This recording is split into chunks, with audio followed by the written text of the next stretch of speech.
Okay, hello, do people hear me?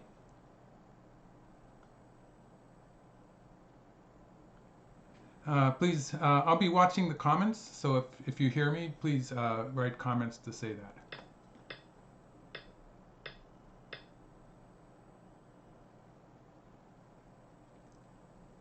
Okay, so I'll start with the beginning. Very good, yeah. And you can ask questions in the comments. I'll try to be watching them. And I'll start with the beginning of the game. Just to talk about the opening. Maybe I should go back to the present situation.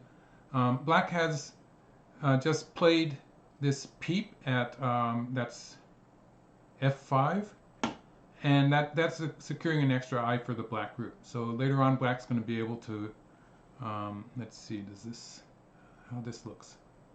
Yeah. So if white connects, then black will be able to cover on the second line, and it's not going to die. It was sort of squeezed a little bit, but it's not as if that black group is going to die. So white could continue by closing off the center maybe. That would be a big move, or white could continue maybe something on. I think white would probably close off the center like this. This looks like it's a big move. So that's where we are now. Black's in the process of making a life there on the upper side.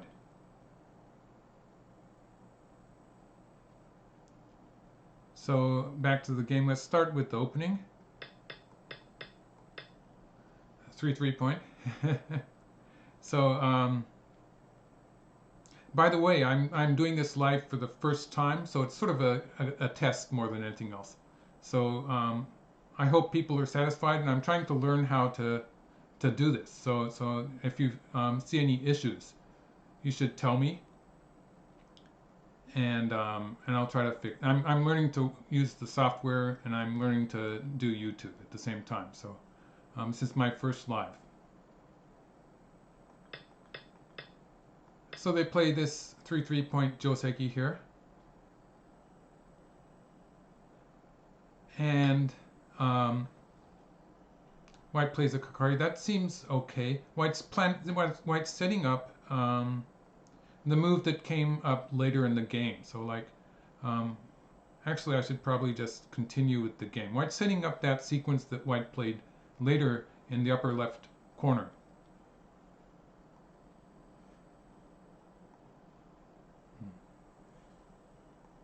So black plays here. This is very typical of younger players who have learned with AIs. They don't really care about some. I guess it's sort of typical of them. It's sort of strange to see this, which would be just called bad in the old days for black. It's just such a flat shape on the right.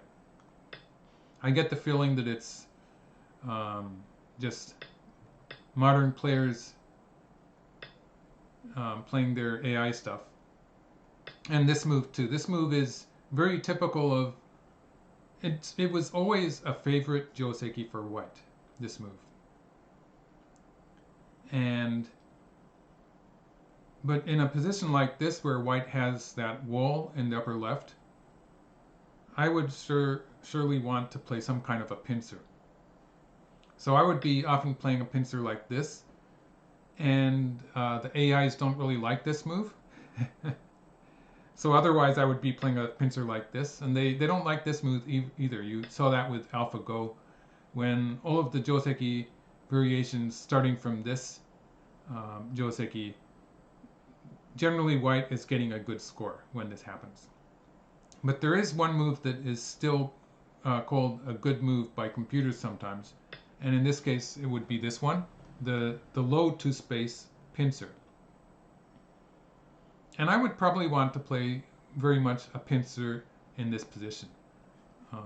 Black might, if black plays here, it could get into a big fight like this. This is something that, this actually happens even if black plays the low kakari.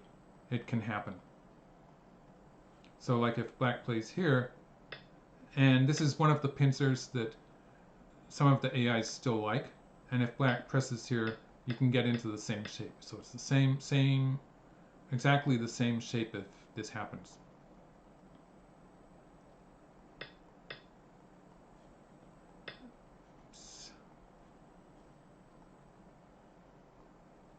So I would play here, and this would be there's so many variations, I can't really guarantee anything. But the one that this is the one that I researched with Katago, and this is going to be forcing.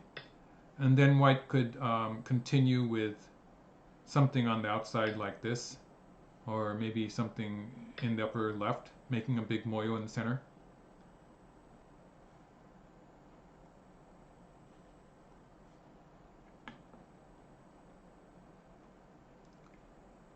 Yeah, approaching the lower right with that white approach move would have been okay.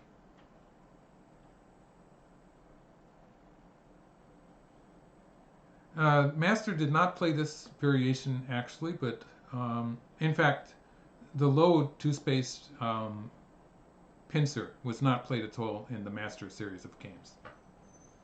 But this is something that I've researched with Katago, so it's a later development, I guess. But in the game, Ichiriki just played here. The direction of play for white, when white had that wall in the upper left, it doesn't seem right to me. This is the second game. That was a good question. This is the second game of the 3-game set that they're playing in the semifinal. So Ichiriki lost the first game. I wasn't really ready to do live streaming at that point. I'm just starting right now. So in the first game, Ichiriki, he had a good game. His opponent, Sheika, was playing very quickly. And Ichiriki, in the Ing Cup, you have, I think it's 2 hours to start with. And then you actually buy extra time by paying komi. So it's a 2-point penalty for going into the overtime. And Ichiriki used both times. So he paid a 4-point penalty, at which point the game was still close if there was no penalty, but he realized that he had to try for better, and he played an overplay in the center of the board and fell apart.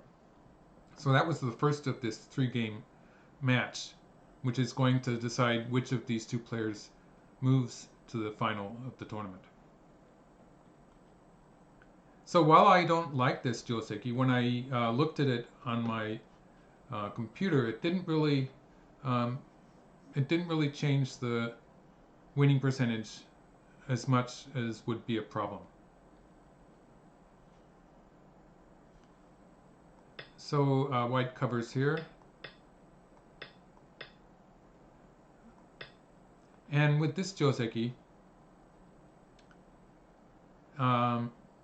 when white plays here, if black is going to push through, which would be the normal move, white's plan is to cut here. And in this game, well, black has 2 joseki choices now. Black could play here.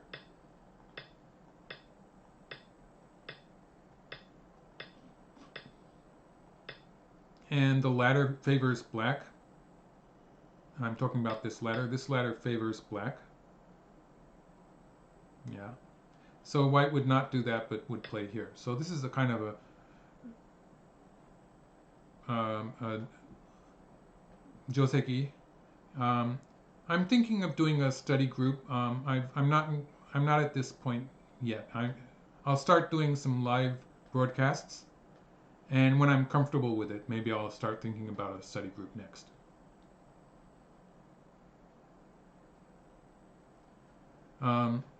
Next time I do a live, I'll think about changing the title, but sorry about it. I'll just leave it as it is for now. I'm not very experienced at using this, even the software. So this would have been an option. Otherwise, actually this looks like it's pretty good for white, the direction of play. So maybe black would just play on this side.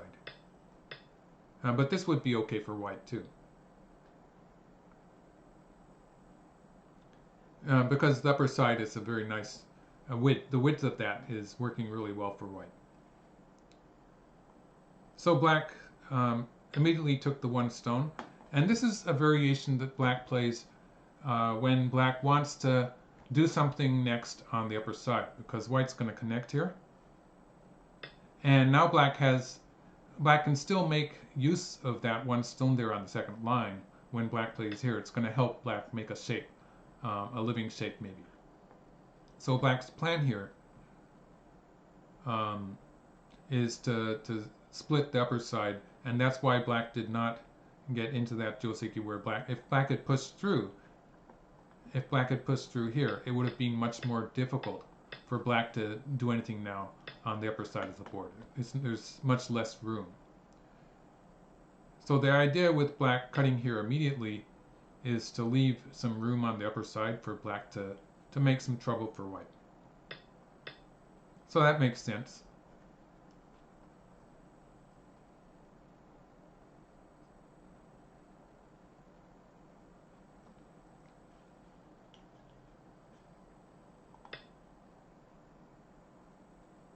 In cup, it's 2 hours, and the overtimes you have to pay komi.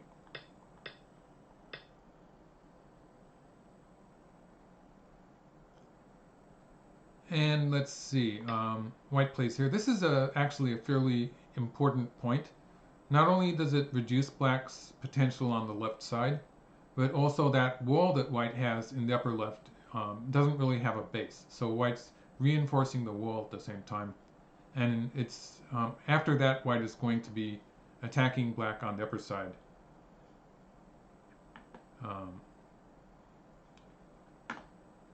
And so white's strengthening himself first. And I'll just talk to the Japanese person. Let's see, I can chat.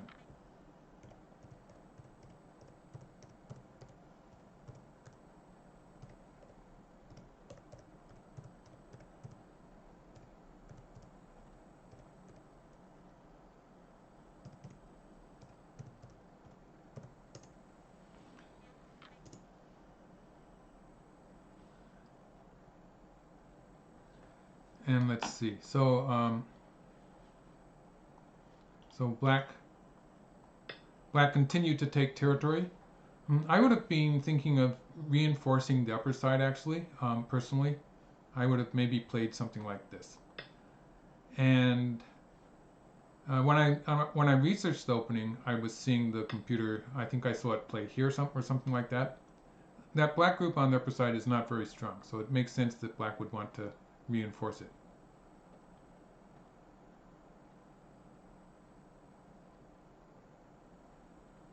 Ichiriki is a very powerful fighting player. He likes to get into a fight.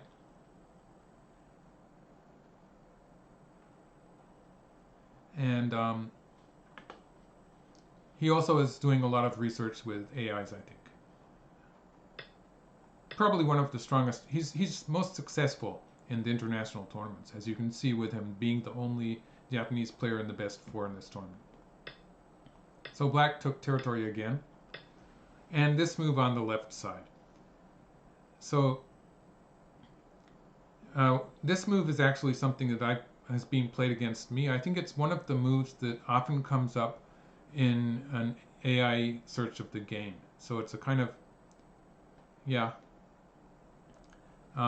It's a kind of attack against this joseki after the joseki shape, which has become very popular. And black has a choice of playing a hane underneath, or probably it's underneath or above, one of the two. So if black plays on the top, white will extend here, making miai of connecting on the third line or curling around on the fifth line. So if black plays here, white can connect underneath. Or if black plays here, actually white might jump first. I think I saw it something like this. And white can connect on the first line with a cut there waiting to happen on the fifth line. So that's playable for white. Or if black plays here, this looks like it's dangerous for black. So that would be white's idea in this case. In the game, black played a hane underneath. And if black cuts here,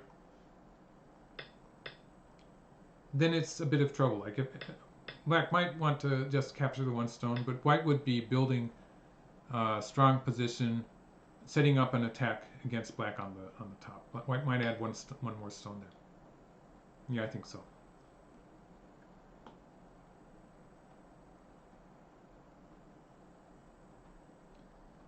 I'd say Katago is the strongest program that is available, unless you are in a server that uses fine art. There are, I think Fox actually has fine art available to the users.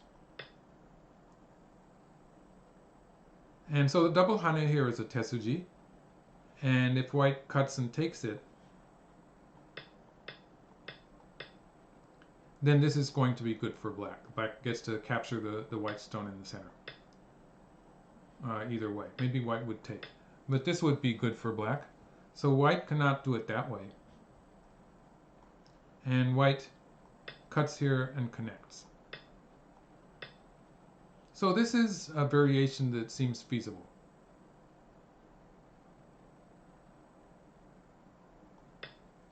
And black captures the one stone. The problem with this is that if black had played an extension in the center, then white would have been able to cover here with sente. And so in this case, black would be in trouble on both sides. So this would be, and also the fact that white has a base now in the upper left, that would be good for white. So I think it makes sense that black takes the one stone. And I think the players must have researched this to a certain degree. But it looks okay for white. The squeeze here. And black's group on the left is not alive yet. And there's a lot of issues that have to do with that because sometimes the upper left corner black group can be killed. For instance, if black plays something on, if black plays something on this side, and we get to this position, if white can force with this move, it makes it a lot easier for white to attack. Oh, actually, white could do it this way. And that's only 6. So if white manages to surround black, that would be trouble. So this would be bad for black. So if black does play away, black would not really have the option of saving that upper left corner. So white might actually start with this move.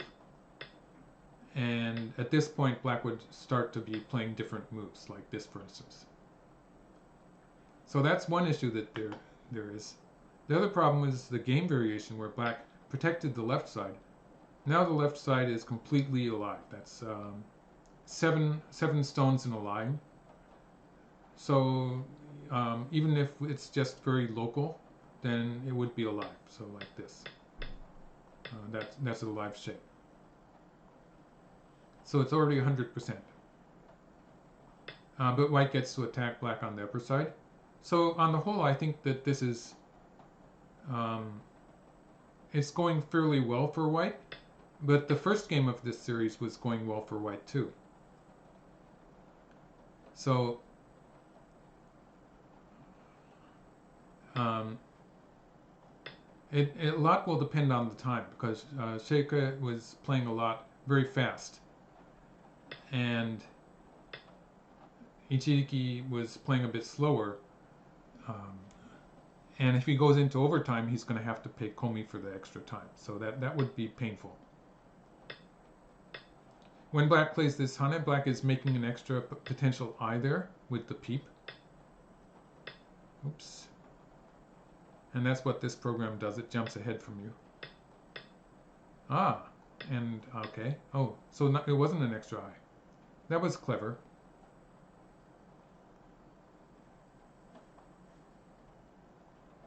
So if black plays here,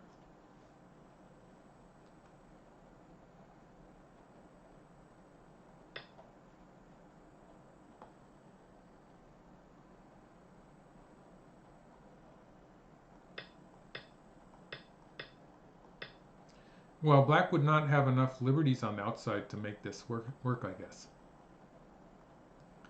So in the game, black just took that. That got rid of one of black's eyes. So black is going to have to scramble to live now. I was thinking that was an extra eye there.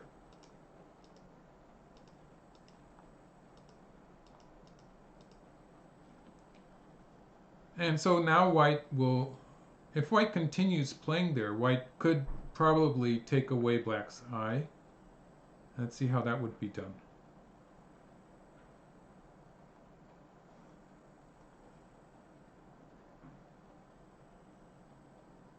But it wouldn't really work.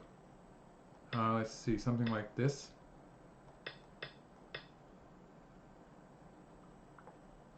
But then black could play something on the outside. And it doesn't really look like this is going to be dangerous for black. So this would be a good point for white to play something in the center.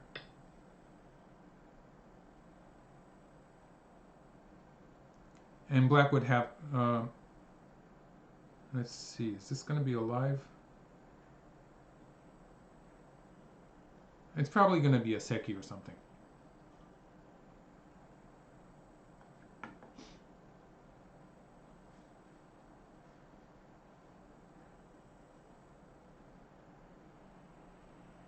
But white doesn't really need to kill that black group. I don't see so much black territory. And let's see, it's 10. It's going to be less than 40 points even if black keeps the lower right corner. So I'd say this looks playable for white.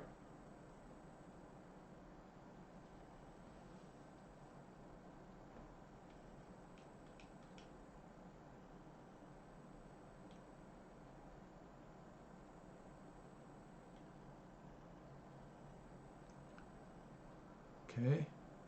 I'm just looking at some of the questions now.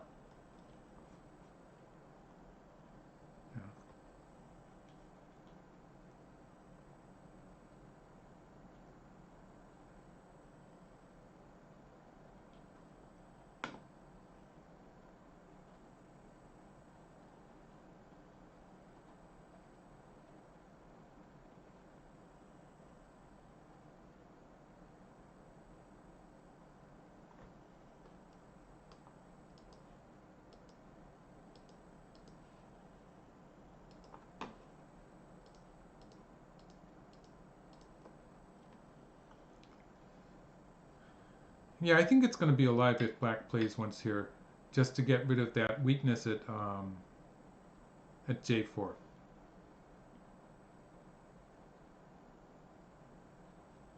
And the Seki I'm talking about is, oh, let's see, not that one. Black plays somewhere around here. Now, if white plays something on that, like this, then this is a Seki. Even if white plays here, this shape, that's a basic Seki shape, even if we ignore the fact that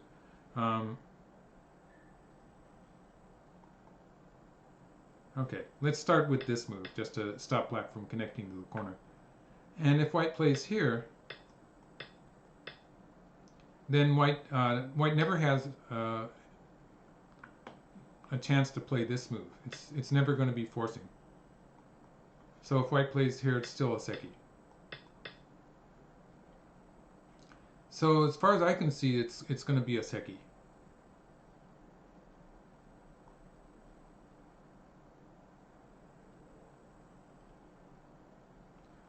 Okay, so black has, yes, about 15 points in the upper right corner.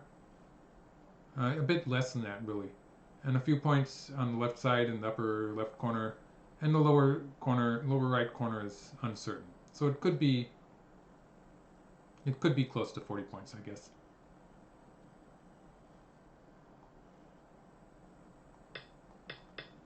But white has some territory in the lower right corner and a very thick point position in the center. So it's probably slightly better for white. Let's see what the computer says.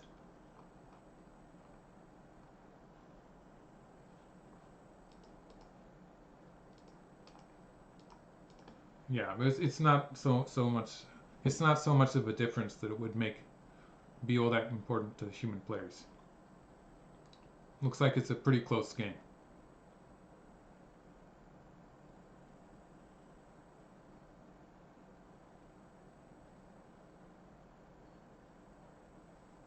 Yeah, that's a good question.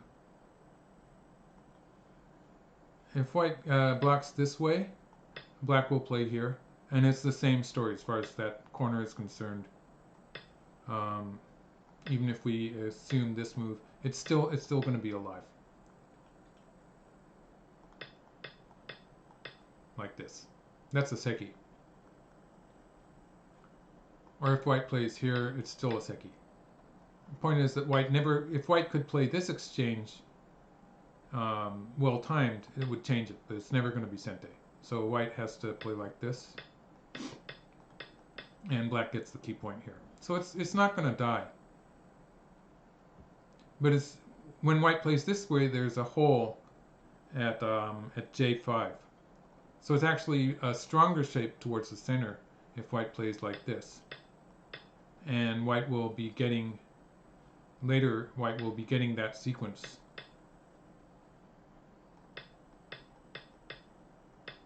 With the forcing move here, which gives white a stronger position in the center, I think. So I'm happy about white's prospects in this position.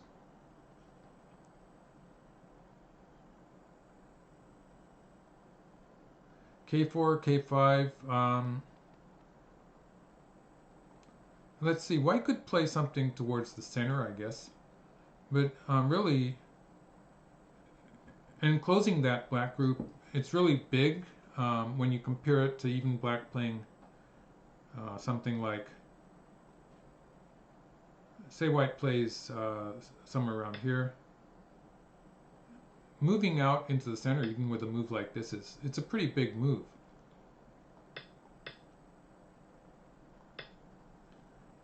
It's a pretty big move. It's going to put some pressure on white towards the right side, like if something like this happens.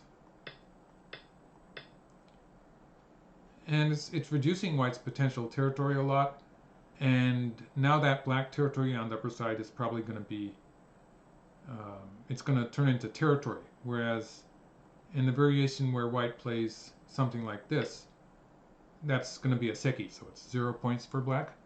I really like the idea of reducing that black territory to 0 points later in the game.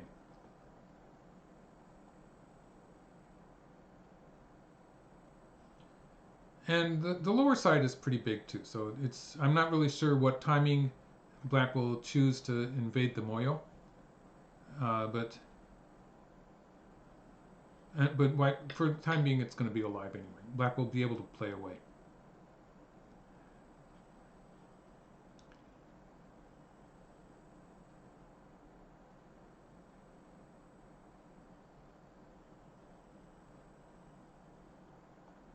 Yes, I will be thinking about doing live lessons, maybe teaching games and stuff like that, or lessons of a different sort.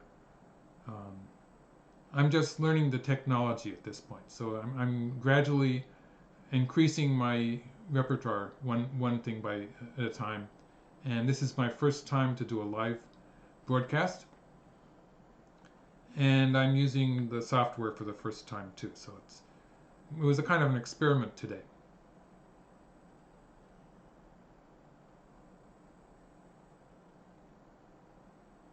Yes, that's something that white could consider.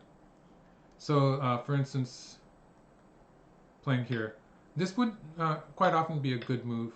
In this game, though, the lower side is maybe not so important to do that. Let's see, white would cut here. Maybe this one would happen. And locally, this would be a good move. So it looks feasible. But like, if white were to then move back to the upper side, I'm not sure that white is gaining so much in that exchange. In this board position, maybe the lower side wasn't worth it.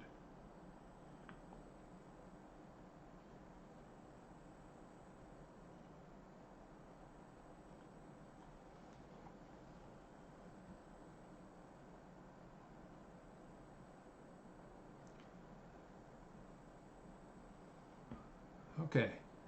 Um,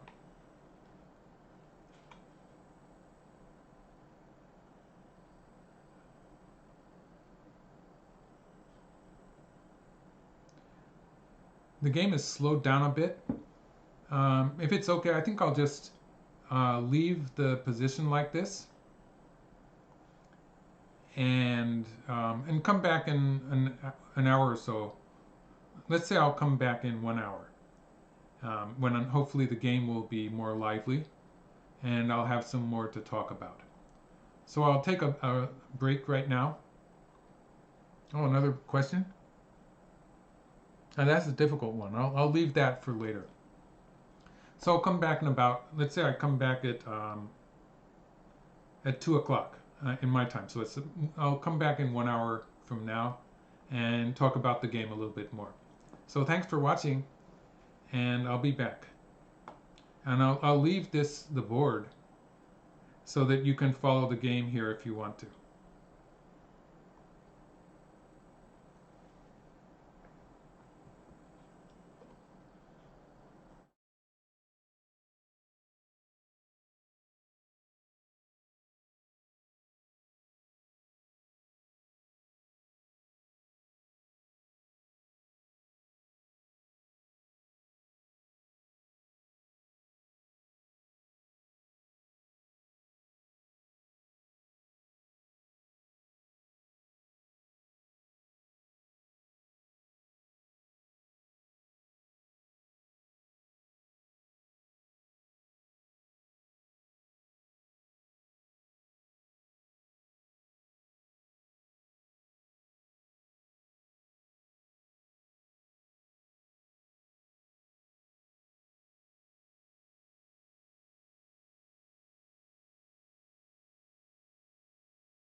Hello?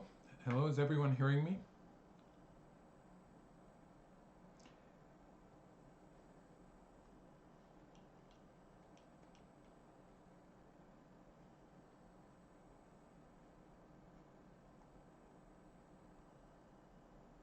Okay, so I'll start again where I left off. Let's see, where are we?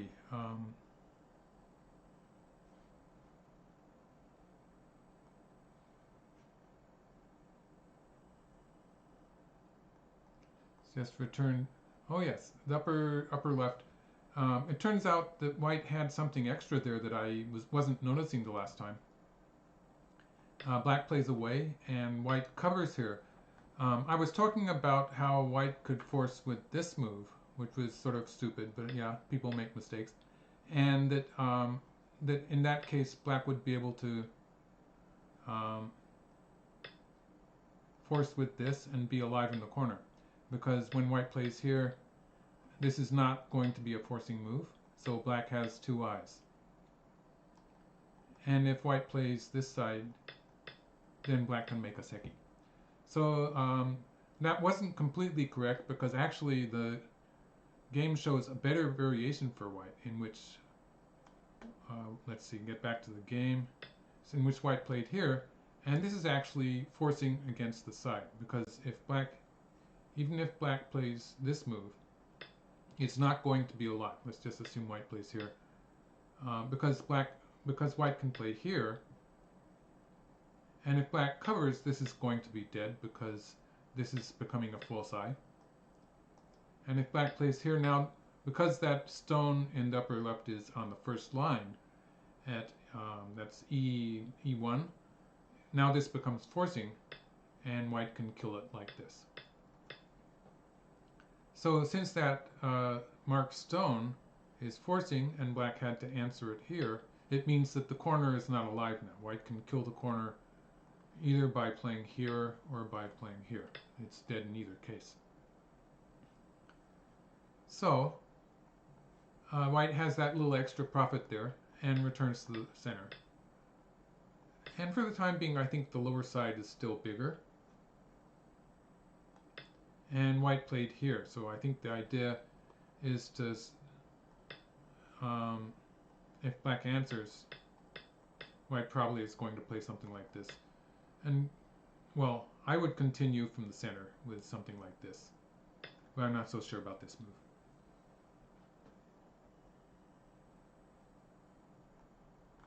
In the game, black played here. So this is emphasizing the lower side and the center more than the right side, and that's okay because black does have a very strong position there with that captured stone on the right side. I think that makes sense. And the variation here is sort of interesting because white could have just connected in the center, and that would have been okay, or white could have curled around. And I think the idea behind the game move was just to exchange with this black stone, and probably white would connect here anyway. And this way white would have this move later in the game, in which case black will not want to capture it, probably won't want to capture it because of this on the lower side. This would be bad, obviously. So black would abort sometime in this sequence, but I think the idea is just to have that 3-3 point attachment. Maybe slightly better to have it played, but white's going to return to the center anyway. But black chose to push through. So I think the idea with this move is to maybe force once or twice before playing here, and then white doesn't have that double hane.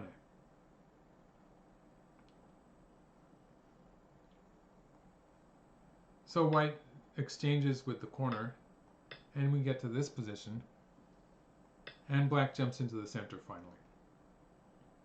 So white extends here, and this move was setting up black playing here at some point, which would threaten the snapback.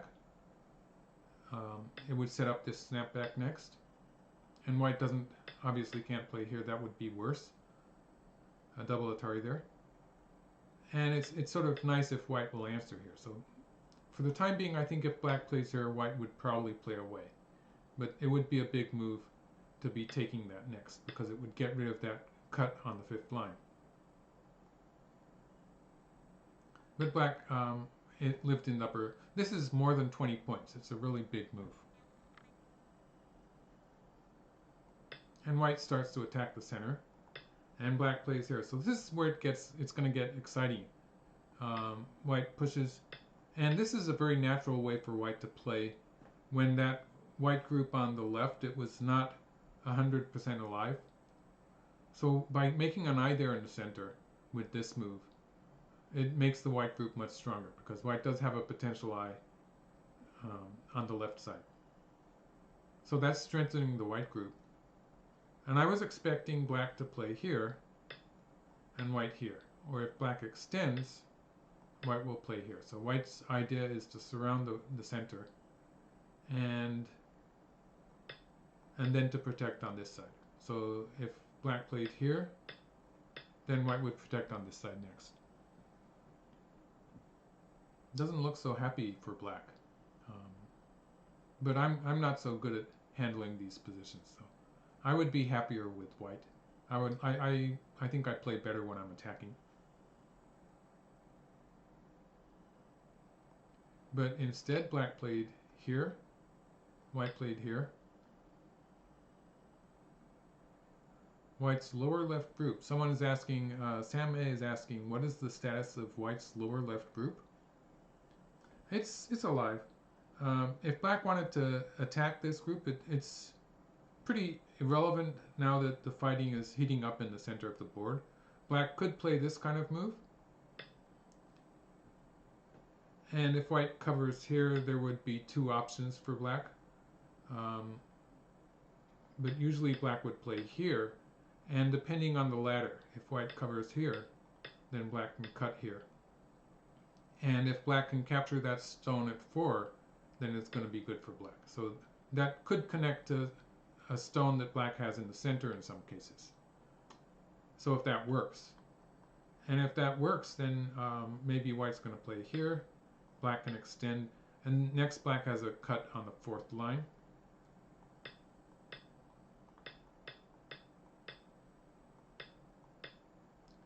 And black's going to win this race to capture. Or if white plays here, black can live in the corner. So there is this potential. So when we go back to this point, if this sequence, for the time being, this is good for white because the ladder doesn't work. So if that changes,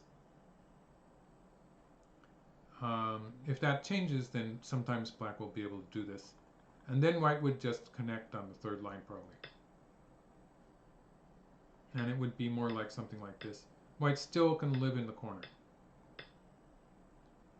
And so for the time being, white would play here and would continue in the center. So the center is more important, and looks like white can still escape here.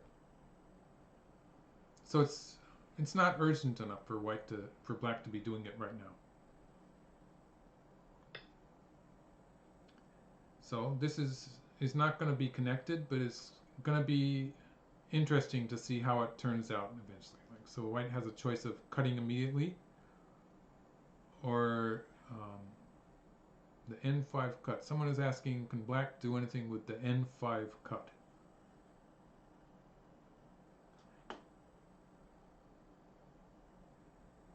N5?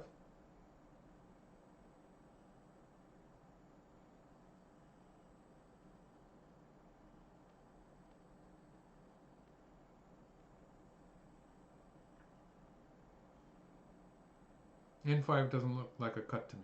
J5. Okay. The J5 point is an issue, but for the time being, it's okay for white. Actually, that's a good question. So let's say white plays something like this. If black plays here, white can just cover it like this, and black cannot do anything. So this is something that black could hope to do later, after black has stones like at the point 4. So it's not going to work yet. And this would just strengthen white on the outside. So I think white has a choice of extending here, or cutting here, or playing this vulgar move, which is sometimes going to be effective. But let's see, this would turn out something like this maybe.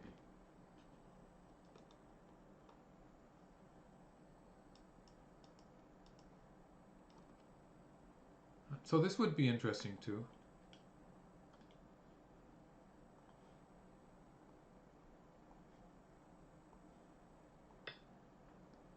In this case, maybe black's going to wedge here. Or if black plays here, let's see, I'll see what Katago says. And it's going to turn into that variation anyway. I think white plays here anyway. So Katago has white playing on this side.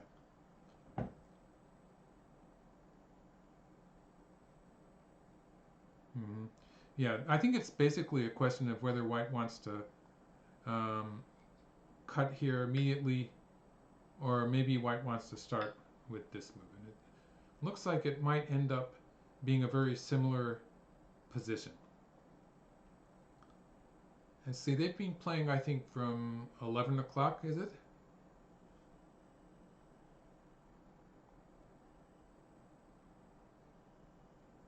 Yeah, they've been playing since about 11 o'clock. And the players, I think they have 2 hours of time, of basic time, after which they go into overtime and they have to pay 2 points for 20 minutes. So that's bad. That's what happened to Jiriki in the first game of this 3-game set, the 3-game match, in which he had a good game, but he used 2 overtime periods, and that cost him a total of 4 points.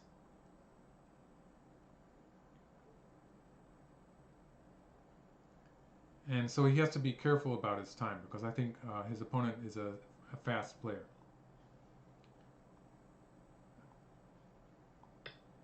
Since black invaded, let's just take this back a few moves. We can do it with this. Since black invaded at this point, and white attacked it from the outside, I think black at the very least will have to save this black stone for this to have been a success. So I think that Sam A was asking, is black's goal to live on the inside or to save off from white's territory? I would say that black is going to try to live outright. Otherwise, all of these moves would be increasing white's territory. Okay, thanks for giving me the time. Oh, 3 hours base time would make that make sense. I thought it was 2 hours.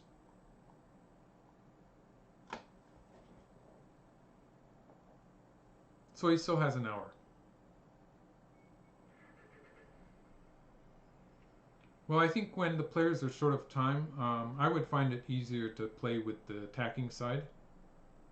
That was the question from A.E. Salon. How am I supposed to pronounce that? I guess it's A.E. Salon. So it's in asking, do you think it's easier to be black or white in fights like this in the middle? And I'd say I find it easier to play with the attacking side, and I have had some success in that kind of fight. Well, I do have more trouble. Well, it depends on the opponent, of course. But yeah, I think this looks easier for white, but it's a very tactically complicated situation. So it's one mistake will completely change that. If black lives inside, yes, that's Derek Neal. If black lives inside, does he have enough? I think if black lives inside, it depends on what black has to give up in return, because if black lives outright, I'm pretty sure that it's going to be a win for black. When you're attacking a group like this, from white's point of view, you have to have an object. So I think in this game, white might even be trying to just kill the black group. But otherwise, if you're not trying to kill and you're just attacking the group, you have to have a plan for where you're going to get the profit in return for allowing it to live. And in this game, white doesn't really have any areas where white can build big territories and take profit while attacking black.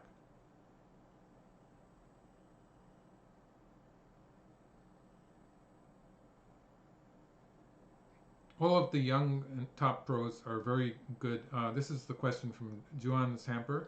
Is Sheike known for being good at sabaki?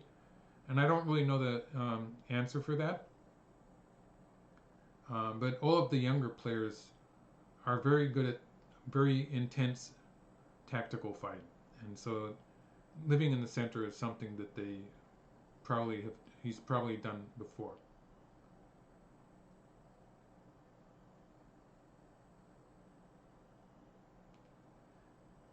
That's a good question, Eric Nelson. The blacks' invasion was inside the sector line. I think the meaning of that, in order to talk about that, I have to go back to this move. In this case, if you look at the white stones, this looks a bit too close. So, for instance, this would be outside of an imaginary line between the two outside white stones. And so this would be a relatively safe way to invade the center. And the move that black chose was one line closer to white. And it was, you could say it's too far inside. But top pros will make that choice partly with reading out their assessment of the tactical position, whether they think they can survive, obviously, but also their idea of what their positional judgment, if they think that it's going to be good enough. If he thought he had a winning game, maybe he would have chosen a more reasonable or more safe move. So it's an indication that he thinks he has to go one space further inside white's area to have a good game. So it's a kind of an indication of his positional judgment of the overall board situation.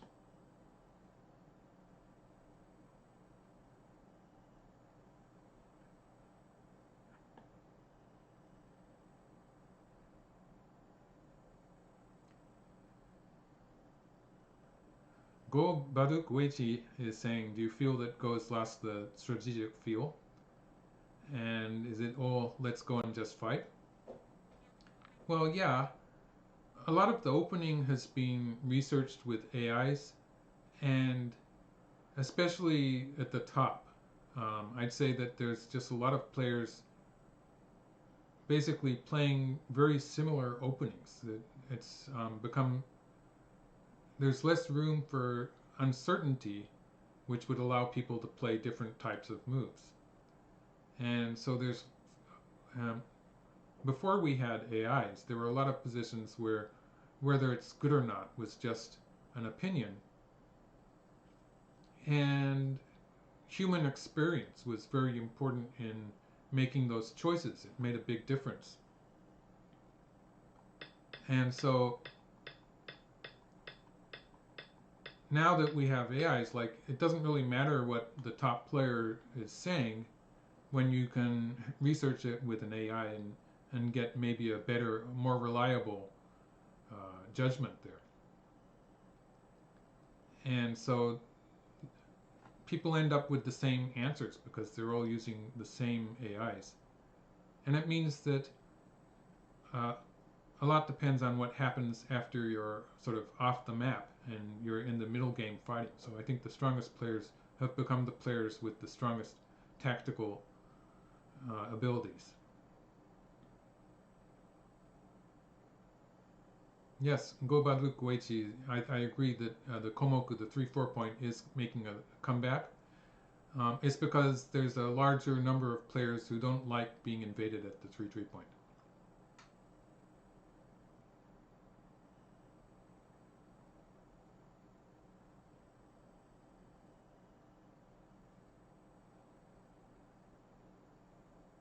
I think Derek Neal is talking about Goseigen when he says my teacher can be blamed for the popularity of 4x4.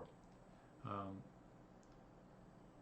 Formerly, my teacher was Oida Naindan, who was not a very famous player, but I did do a lot of study groups with Goseigen, and that's where I learned a lot of um, the stuff that's helping me now.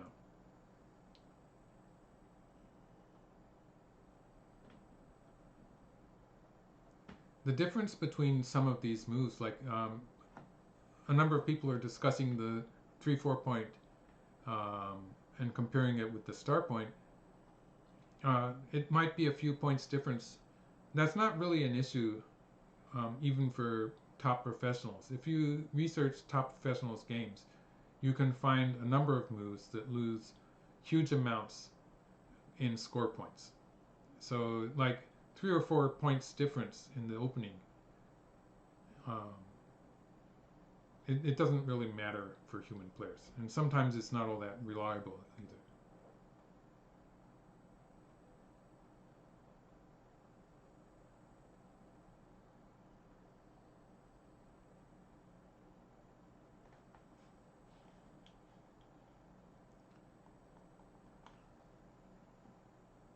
So it's White's turn here. Um, oh, yes. Derek Neal, I agree. It amuses me that Shusaku was right about his Kosumi. Um, and people, a few decades ago, they were saying that it was not suitable for Komi games, but the computers like it.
A lot of great questions. I'm not catching up quite. Okay. Um,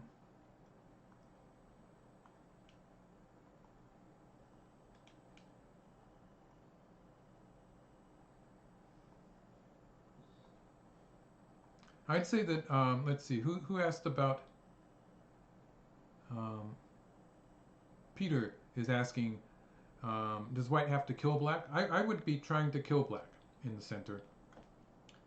And I missed who it was asking about this next shape. I would say that if I were to choose between this move and this move, I would choose the extension here.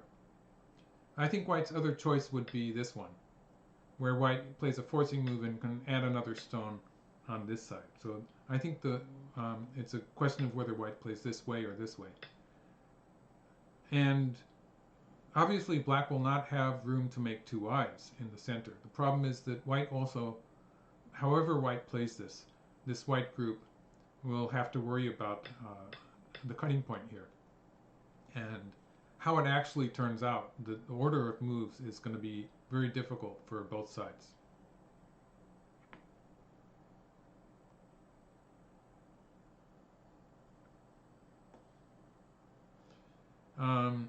Rick Rubenstein is asking, do you think old-style long joseis like the Avalanche might be a way to get young players out of their AI preparation? The AI preparation has ways to deal with the Avalanche, which is basically to avoid it. Unrelated question by Kevin Hawk is that have you ever watched Hikaru no Go? Yes, I watched some of the anime, but previous to that, I read the comics, so I knew the story. I don't think I've watched the entire anime. The anime. I did not watch the whole thing. Yes, I agree that it looks vulgar. I can't pronounce that name. Josen Strike. So yeah, this would be better shape, but there's some room here for black to squeeze out in the center, so that's why I would be considering this move.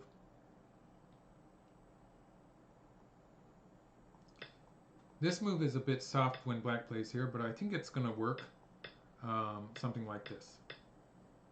So I think white's okay on this side. So that's why I would be suggesting the extension instead of the solid connection.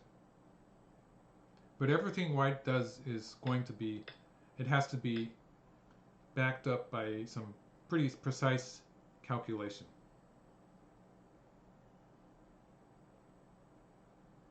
Hikaru no Go is a great comic, a great comic book, because basically both the writer and the I'm not sure if it's the same person who wrote the pictures, but the pictures and the story do reflect some actual historic fact.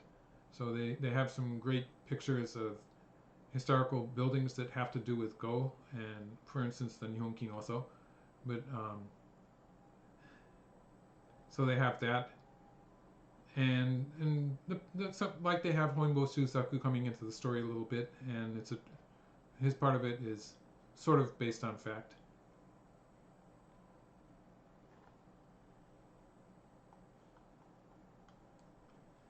So I'm not seeing the next move yet.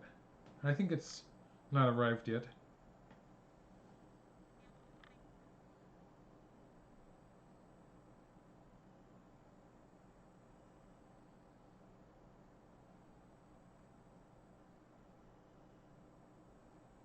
And while I'm saying that white has to kill the black group, um, in actual play, sometimes white can get something in return.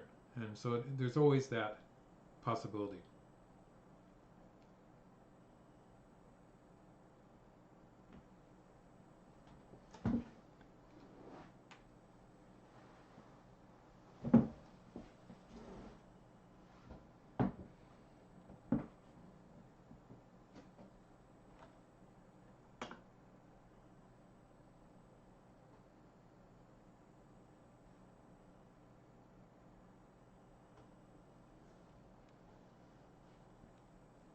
Oh, thank you.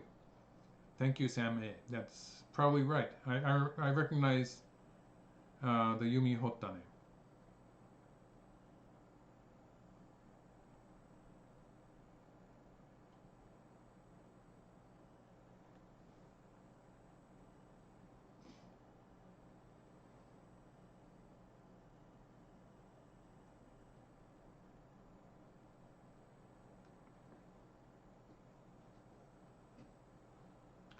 Rikuin Sign asks, have you ever played using these In Byomi rules? I think I was, I don't even remember clearly. I was maybe the first or second, maybe both, in Cups I participated in the final tournaments.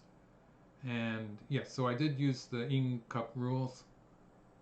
And I don't have a clear memory of whether the number of periods and stuff is the same, but I do remember that I used one or two periods, and it was a close game. But my opponent and myself, we ended up using the same number of periods. Yeah, so I think I played in the first and the second In Cup, if I recall correctly. And in one of them, there was a very close game in which we both used the same number of overtime periods. So it was the same result as if there had been no penalties at all.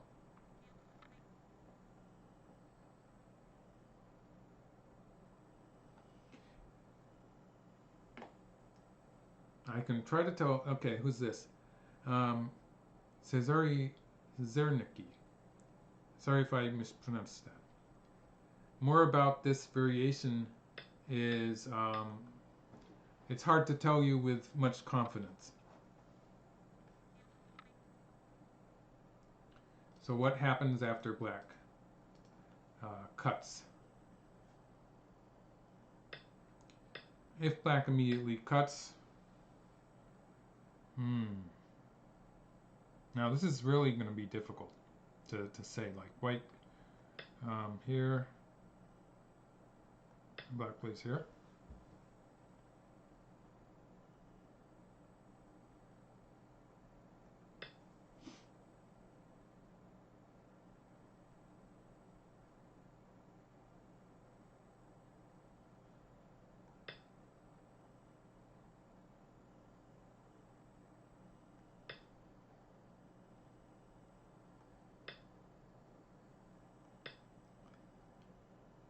This is probably good for white. Because black needs something on this side.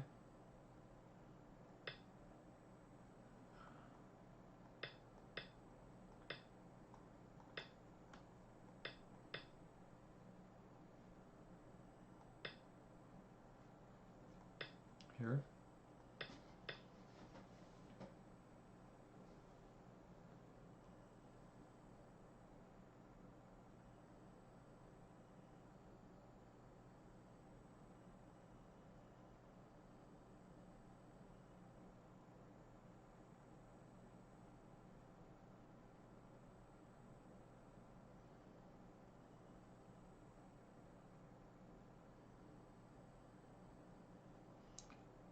I think that it's going to be difficult for black to capture these white stones, but it's going to be pretty close.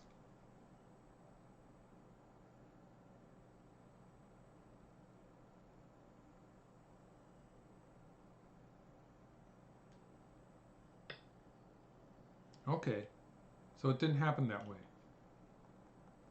So this is the game variation again. White just extended, and this means that black is going to try to escape this direction. And white has to have a plan to surround this.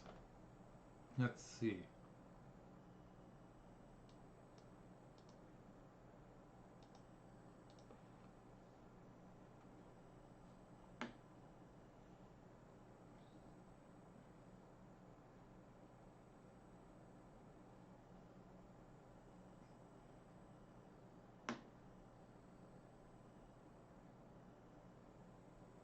Mm-hmm.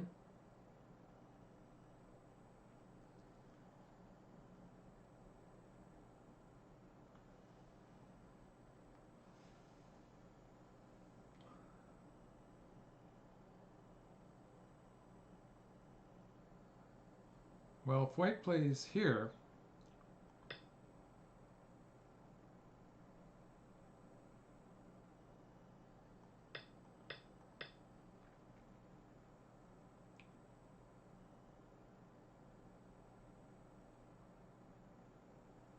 it looks rather dangerous for white now.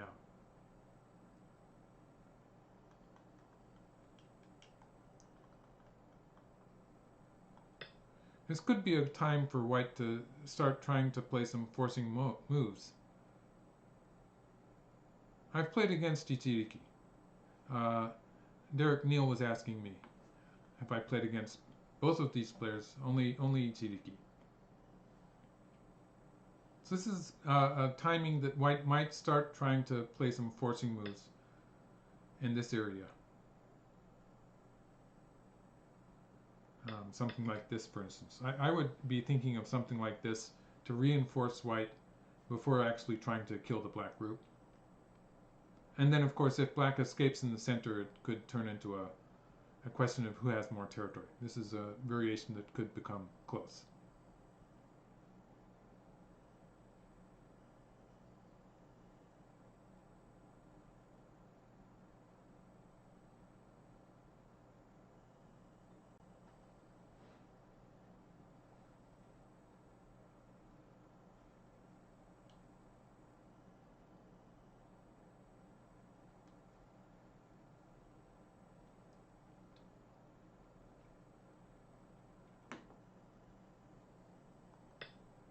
Oh, white did do this way.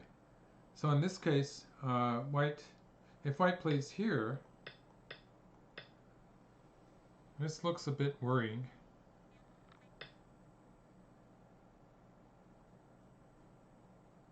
Maybe white's going to get an attack on the lower side though.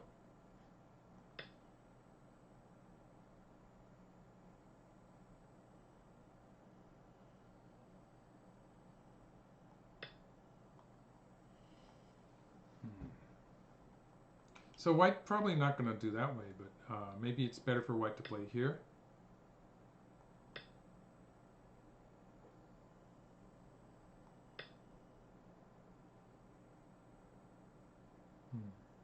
This could work.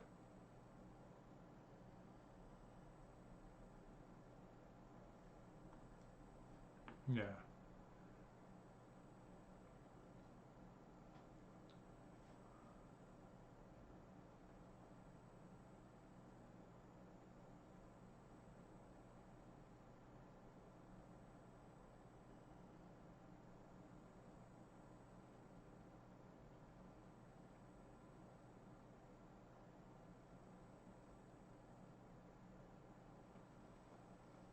If this develops into any kind of a race to capture, black's group in the center is starting to look like it has a fairly large number of liberties. So if black can make a race to capture out of this, it will be probably good for black.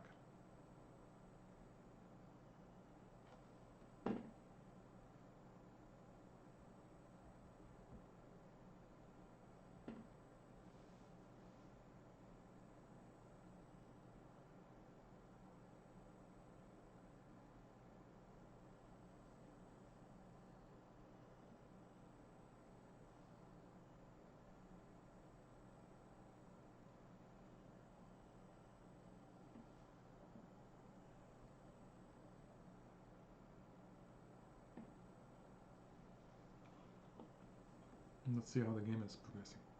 Oh, it's like that.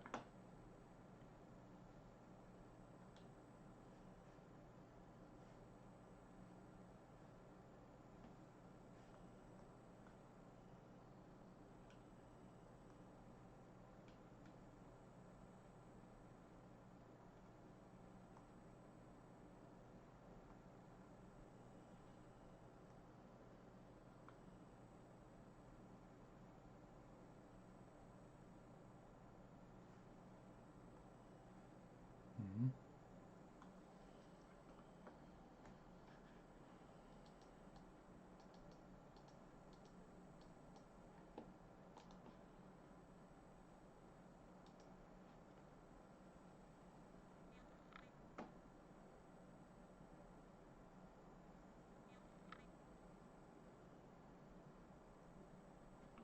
Mm-hmm. Wow.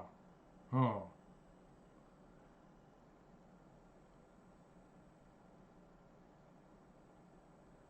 Okay, so white's still heading into the variation where he's probably going to make a solid connection there.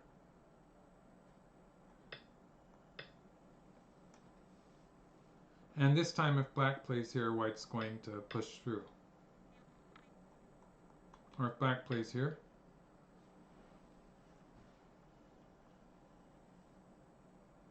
this looks a bit more worrying. Like if white pushes through and cuts here,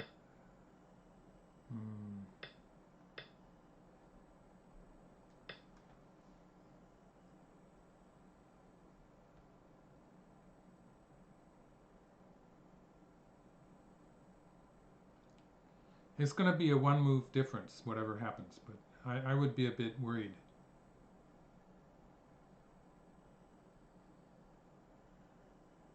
Yeah, I wonder what time it is in Europe right now.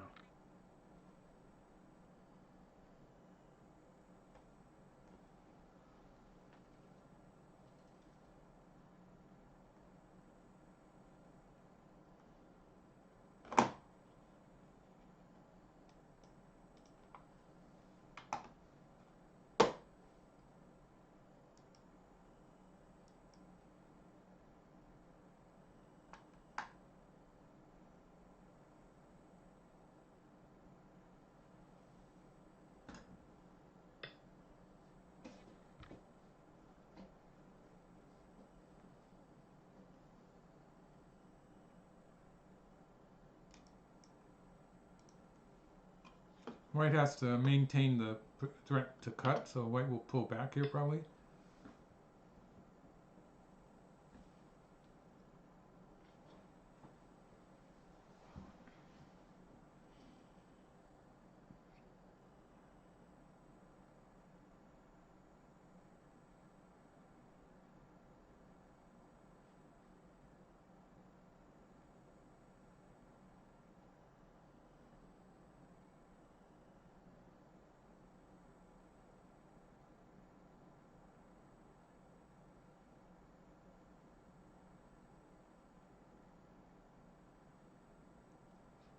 Black does have a forcing move here.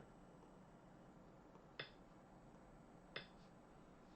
wonder if he's thinking of pushing through here.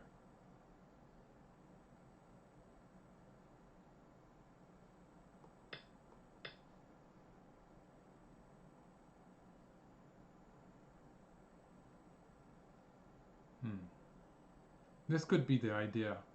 Using that, the timing of the forcing move at 2 is difficult because it does strengthen white in the center, but it does link up to this. Like if white does, this is going to be dangerous for white. I mean, it's going to be bad for white.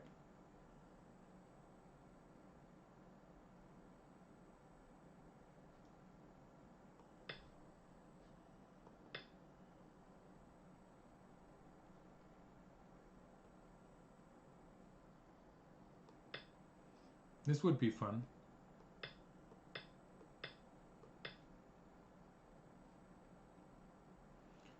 Actually, might be better for black just to do it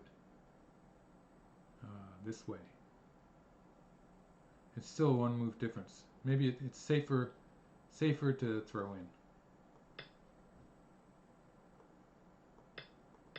in, and that would win. And this would be probably good enough.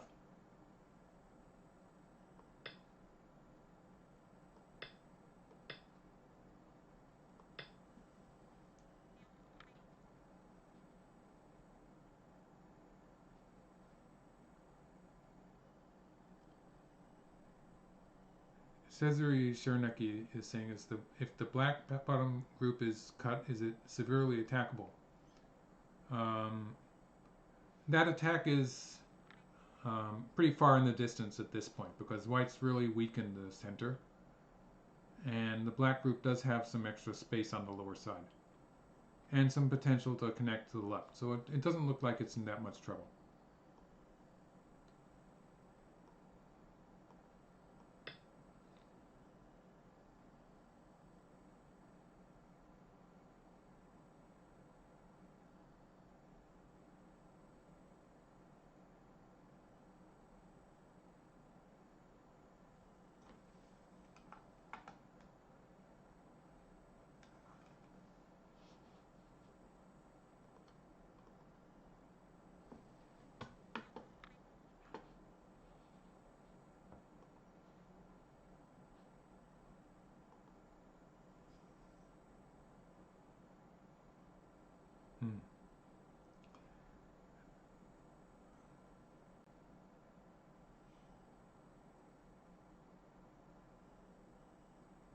I think Kichijiki is going to go into overtime again today.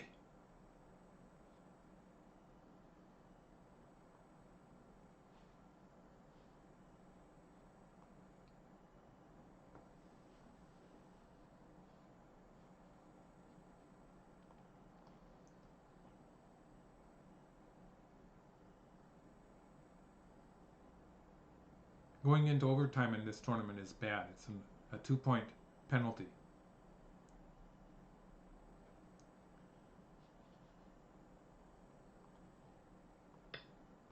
So if black plays here, maybe white would just cut here first, offering a trade.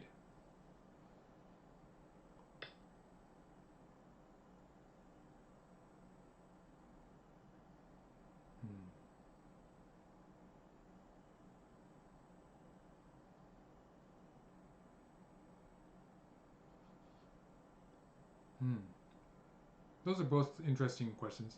The tournament schedule, um, they've had a there's a kind of a lockdown, but it's not a very strong one in Japan right now. That was Joshin Stripe. I hope I'm pronouncing that close to what your name is.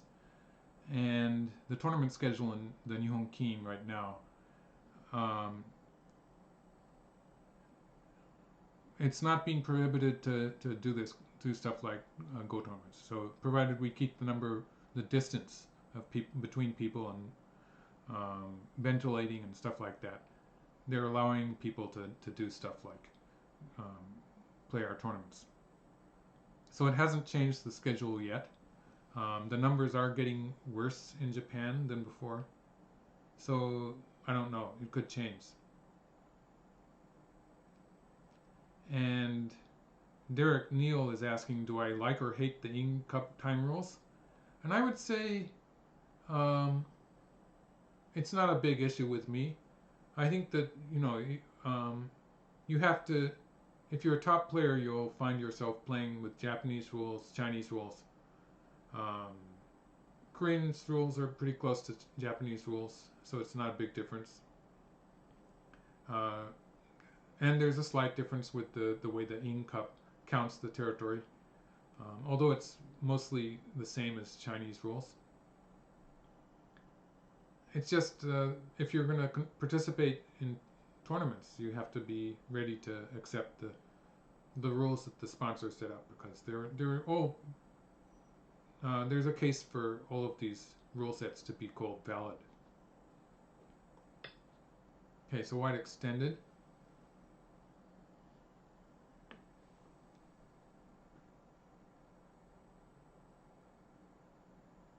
Hmm.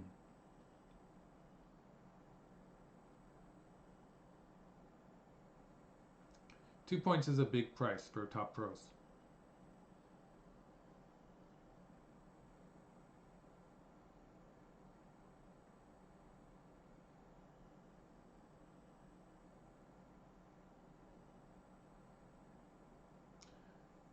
A. Salon was saying because 1 point doesn't change the score. Yes. So that's why it's 2 points.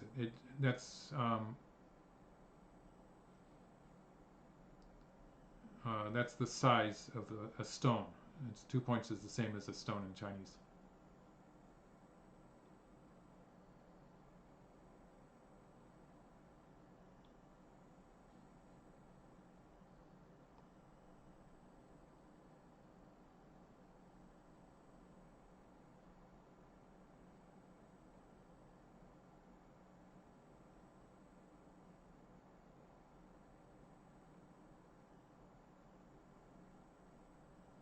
Henry Choi is saying, in my studies of recent games, how much would I say that algorithms have influenced players, and especially major tournaments? They've changed everything, so they've influenced the way people play very much.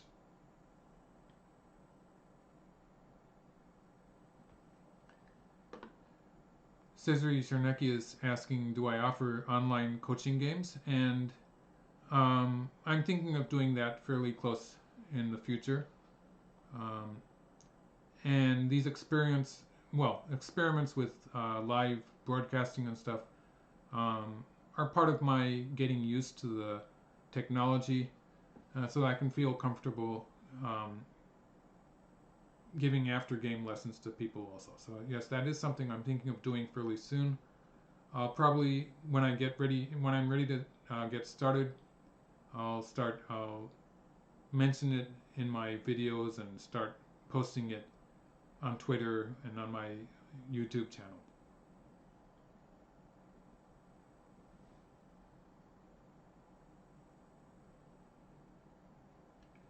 Okay, A. Salon is saying I should look at multi-streaming.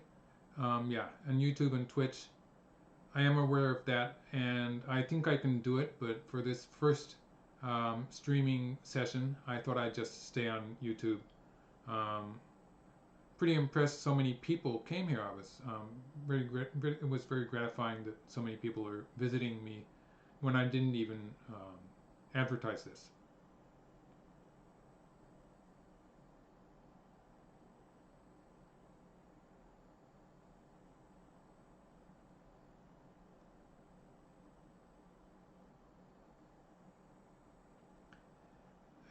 Joshin Stripe is asking when I replay pro games, um, do I prefer historic games from Edo period or brand new post AI games? That's a good question. It's hard to say really.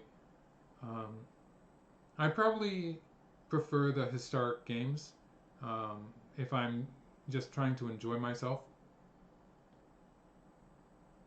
And there's certain plays like recently I've been studying a lot of Sakata's games, so that's not Edo period; it's more recent. But players, um, it's interesting to see the different openings and when they didn't really know what the answers were, they were guessing part of the time. It was there was more personality to the game, I think.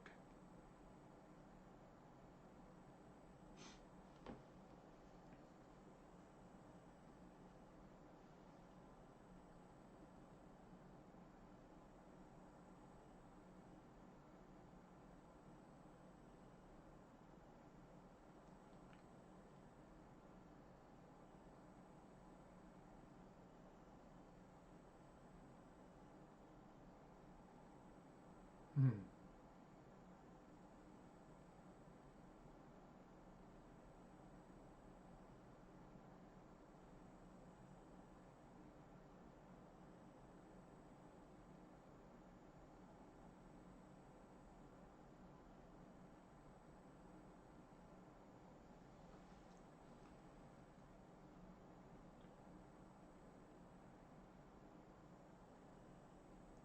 Sammy asks if I should consider doing a video on Chochukun. It's a good idea. The Shinjin So game. Yeah, it is sort of slow here, so I could try doing that. Let's see if that works out.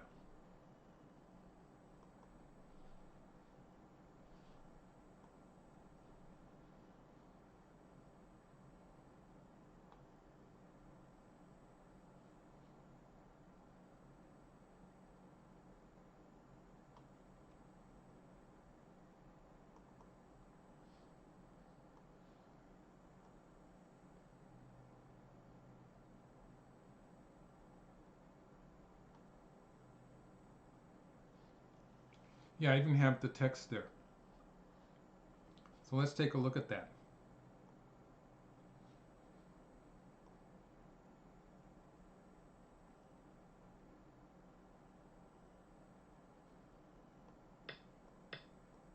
By the way, Derek Neal is asking if what I do after I do run out of AlphaGo versus the World games. I think even before I run out of those, I'll probably start doing different things. So I'm not planning on quitting yet.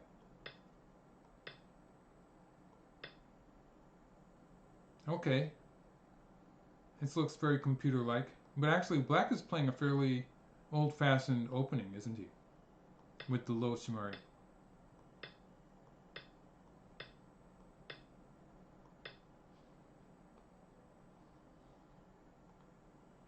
So everyone's seeing the different game, right? It's 8.8 points, which is pretty much the same as 7.5. This is Graham Telfer was asking what the komi is.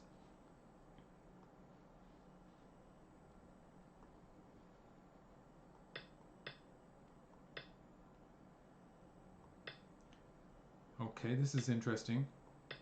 This is definitely not an opening that I have researched.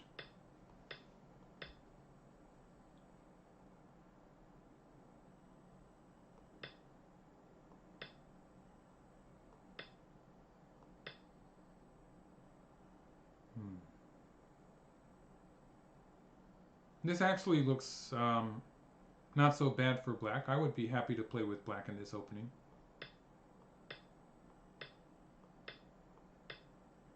Wow. Yeah, that's the way people sometimes play it. I would just connect here without thinking.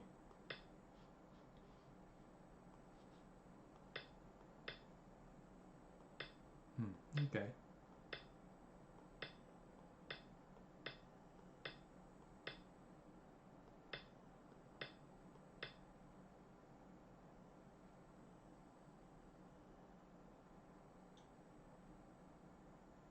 I would prefer to play with black in this game.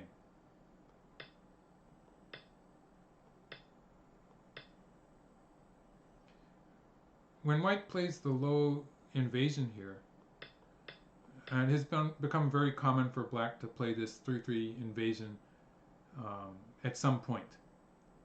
Basically, let's see what the game, okay. Basically, black's idea is that if white plays here, then now it's easier for black to go into this variation where black allows white to connect underneath. That exchange there in the corner gives black some potential to live in the corner. In fact, black would probably do it immediately. And so that was a huge, that exchange for the 3-3 point for white 1 was a huge gain for black. So white played here, and then extended. So, yeah, it's not going to die. But white needs one more move. Yeah, so that's alive.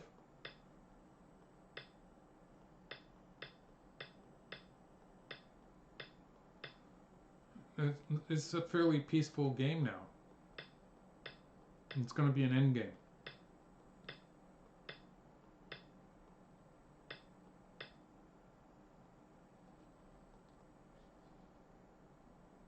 Locally, this is not going to work for white. Black can just play here and here, and it's a dead shape. So white was making some aji, so some potential, so that white could play here. And in this case, white always has the cut here in some cases. White can use the cut with this cut next. So that's how white was going to use that clamp, something like this.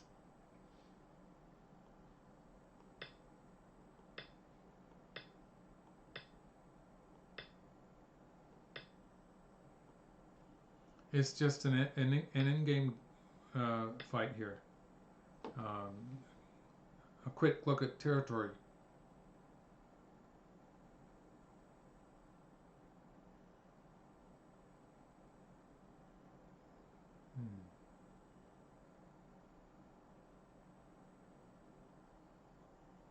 White has more territory, but black has a position there on the lower half of the center. So I think it looks just really close.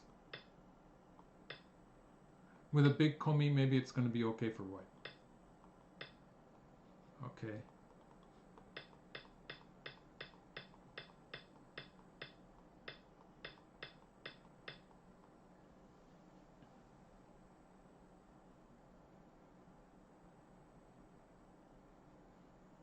I'd say that white seems to have more territory, although black has some extra thickness. But I would bet on white if I was forced to choose.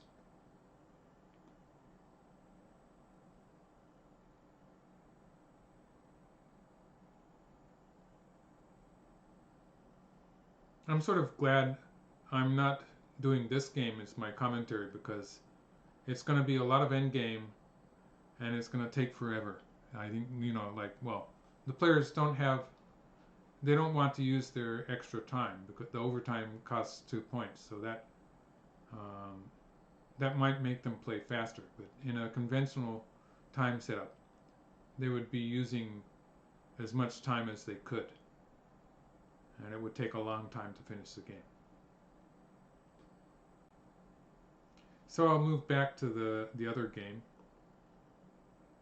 Yeah. Let's see how that looks. It looks right. And I'll change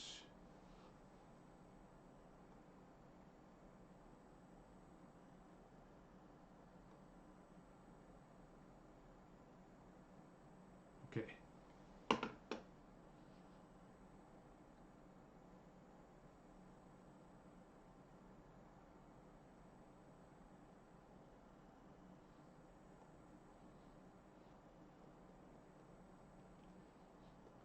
They played a few moves. So black pushed through here and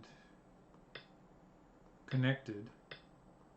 So the idea, I guess, is that if white cuts here,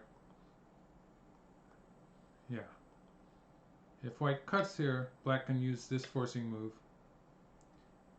threatening to capture this. Black might actually start from this. Oh, yeah.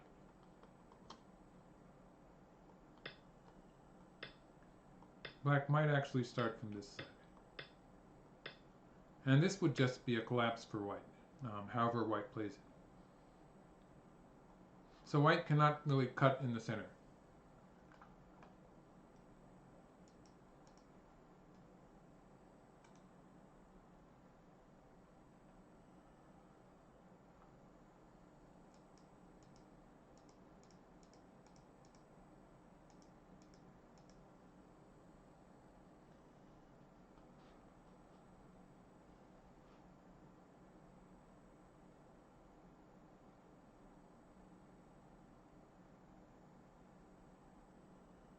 Okay, thanks, Sammy. Yoshiki has 34 minutes left.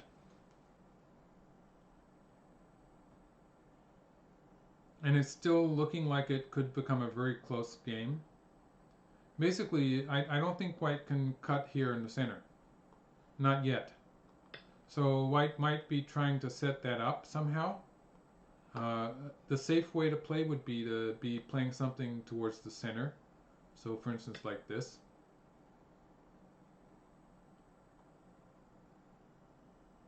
Or if white can do something in the center to threaten that cut.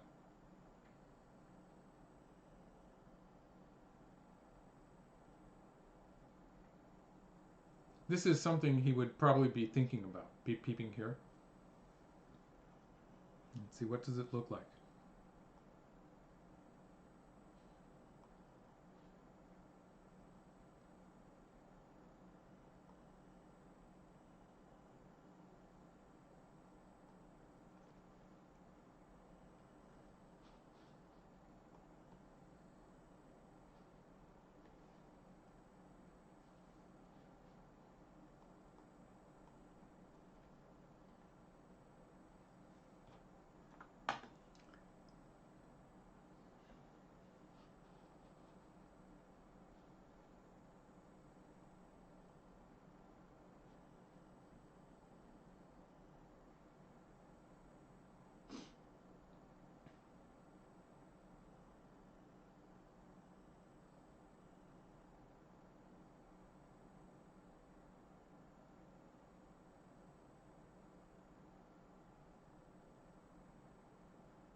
A. Solon is asking which point do you expect could be played in the lower left.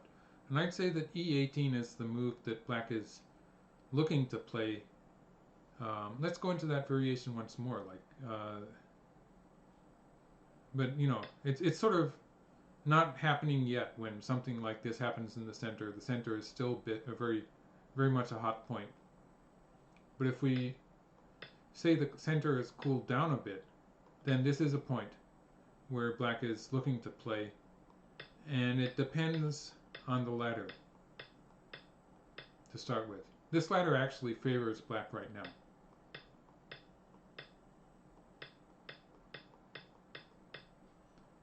But still, stuff will be happening in the center before that, because this white group in the center also has to settle itself somehow.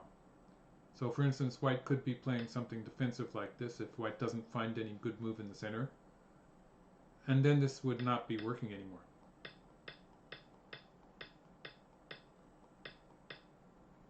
It's not working, probably not working. Maybe. Maybe black could, I'm not so sure about this. Maybe black could play here. And if black captures that group in the center, it's going to be good for black.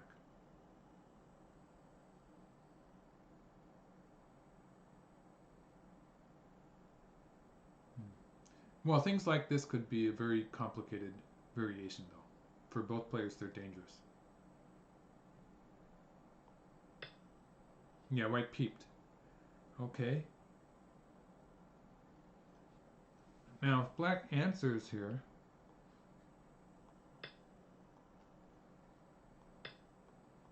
Maybe white can cut now.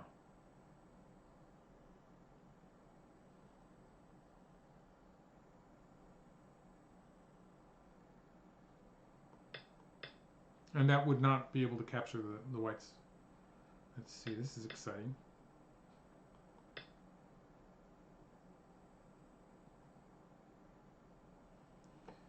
It looks like white's going to be able to hold the center together, although there's a lot of bad aji there. But this side of the center, where black has placed 7, is a bit more problematic. Maybe white can win the semi-I though. Maybe in this variation, white can probably win the semi-I. So this would be good for white.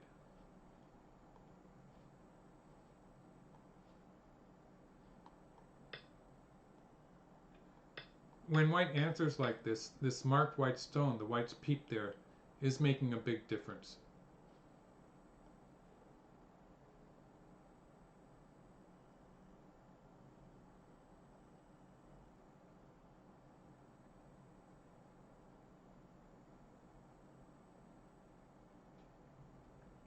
Sameh is asking, does his future as a pro depend on his performance in this tournament?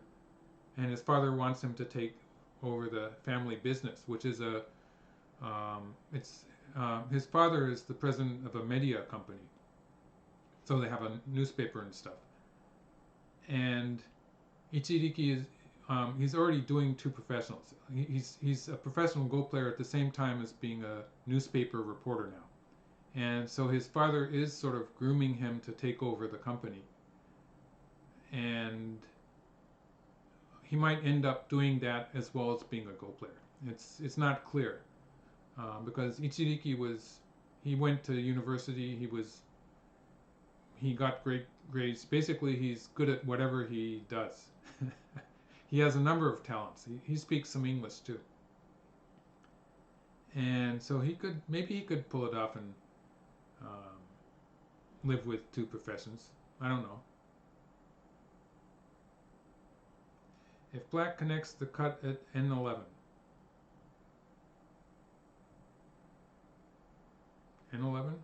that probably means M11. That's Jason Carlson.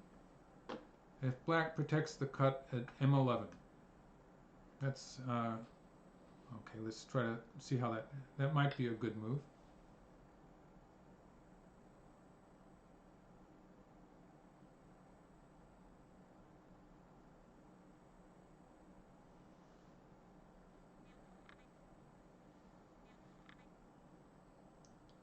It does seem to be giving white some extra security though.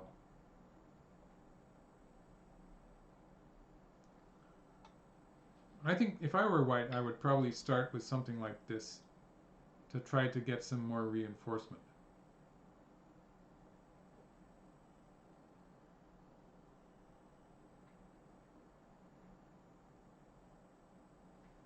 Derek Neal asks, have I gone back and looked at famous moves like the ear reddening one with AI? And that's really interesting because I did. And the move suggested by my AI was a very mundane endgame move, and it didn't think much of the air reddening move. I think the air reddening move has not been very popular with AIs in general, although I'm limited in the number of AIs I use to study it.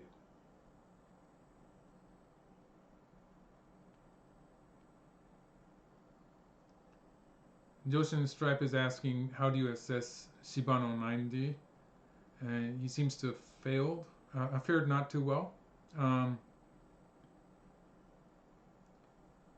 Well, he has some of the biggest titles. What is it he has? I think he has Meijin. So he's done well in Japan.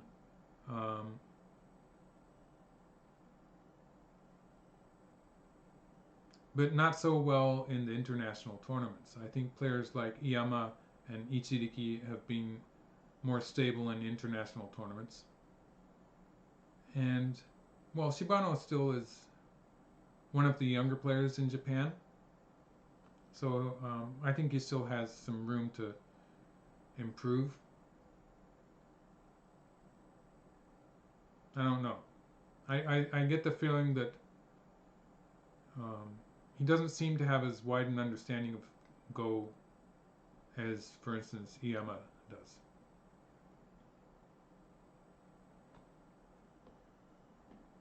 Am I behind the game?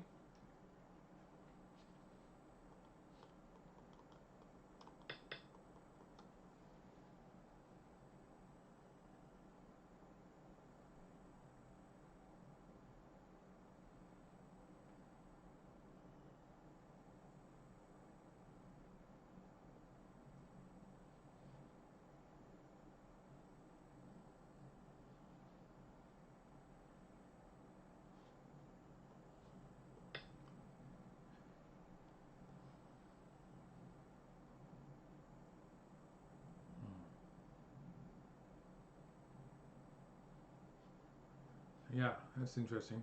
I'm not seeing the moves here. The server might be behind a bit.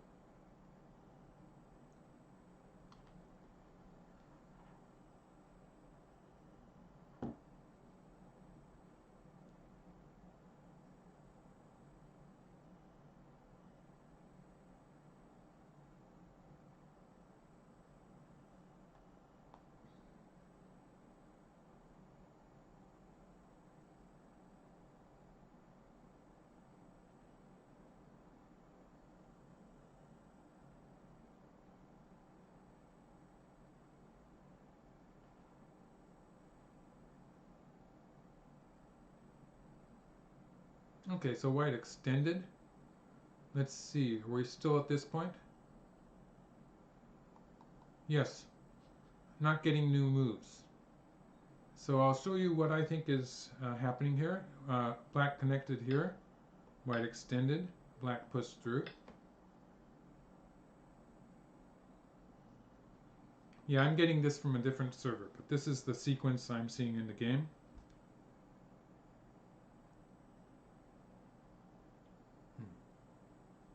Thank you. Thank you for the information, Sammy. So yeah, now I'm looking at it on an app, and I'll give you the moves. Oh, it's caught up. That's good.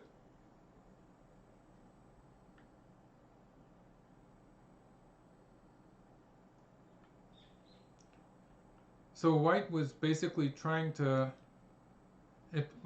so if black answers here, for instance, then white can play this bamboo joint, and this would set up the cut here. So this is what white is aiming at.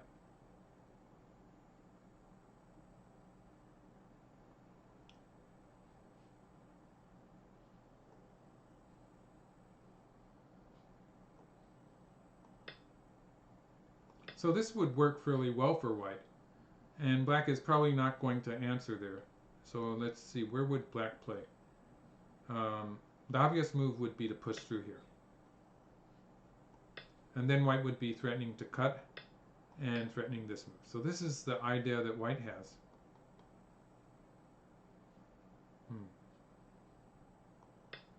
Yeah, this is the idea that white has.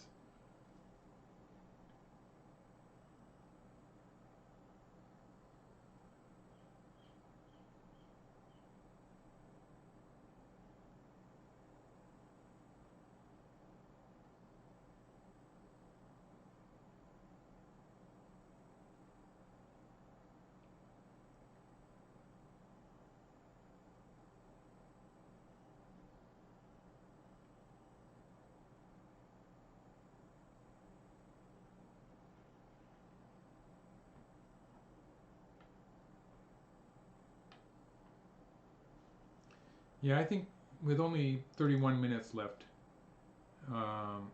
each CDK is going to go into overtime.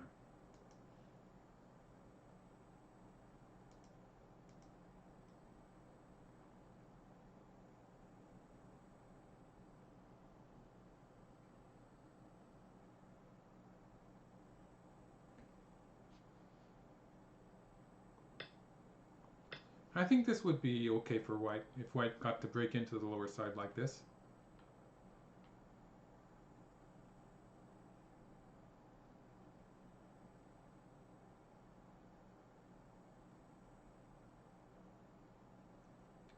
Yangtze, yes. What was that? The Emily Lee Cup.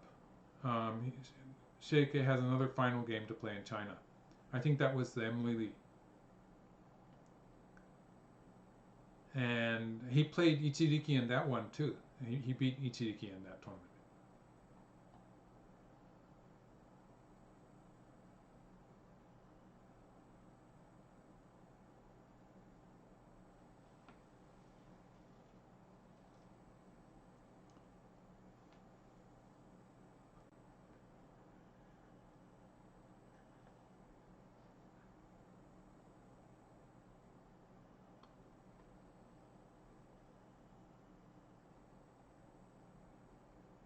Capturing the two stones does not make a living shape.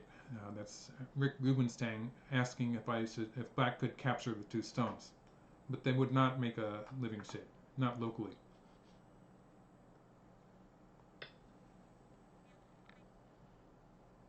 In fact, it's not really capturing the two stones, but white would not try to save them.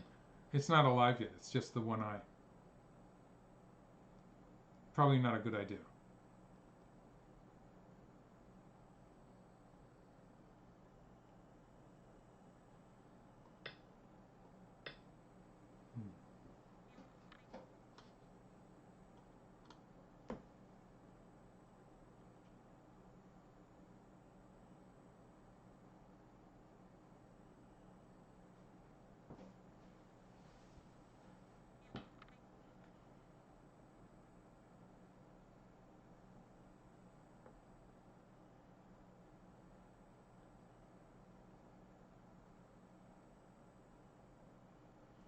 Sammy asks, am I familiar with the Fisher clock that is used in chess? That's the Fisher overtime system, where you get paid a few seconds, or usually it's a few seconds, for each move you play. And I think that's a very good system from various views, in various ways. I think it's a good system because um, it actually works fairly well with tournaments because the number of moves players play in a game is usually something like, I guess if they finish the game, it's something like 250 moves or less than that. And so you can just multiply that by the number of seconds you give them for each move played. And you have a fairly good idea of when the tournament ends. And it stops people from, in the traditional overtime system where you have 30 seconds or 1 minute to play each move usually, players want to think about moves that they'll have to make in the future, so they end up spending a lot of time on moves that could be played in half a second. And so I think it's an inefficient way to concentrate, to use your time.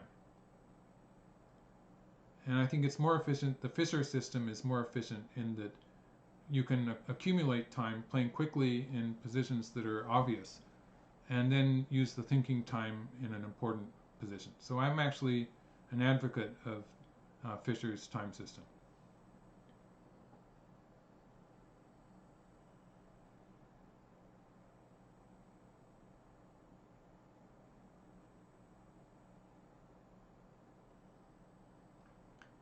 Um, Derek Neal is asking, do I agree with the current values of Comey? And since AIs have started to give us point values as well as the AI scores,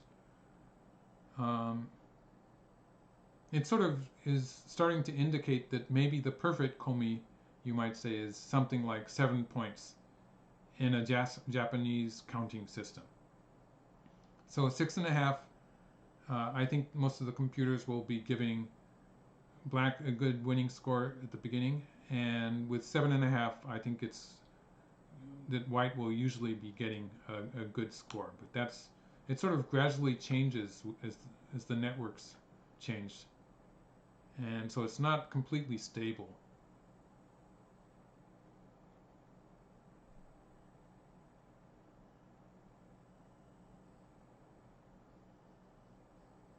But 7 points, professionals like to have a result. So with 7 points, there would be the danger of having a draw. And professionals don't like that because they'd have to replay the game.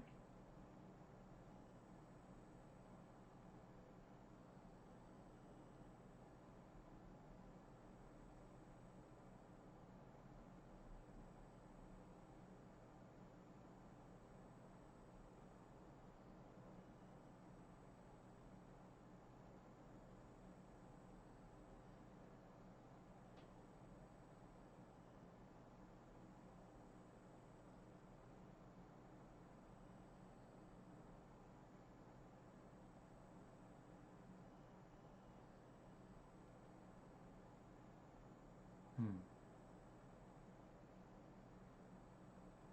Yes, I've only used the Fisher time system on the net, so I don't really know how it would work in a face-to-face game. Let's see. I think there's been a. Oh, sorry.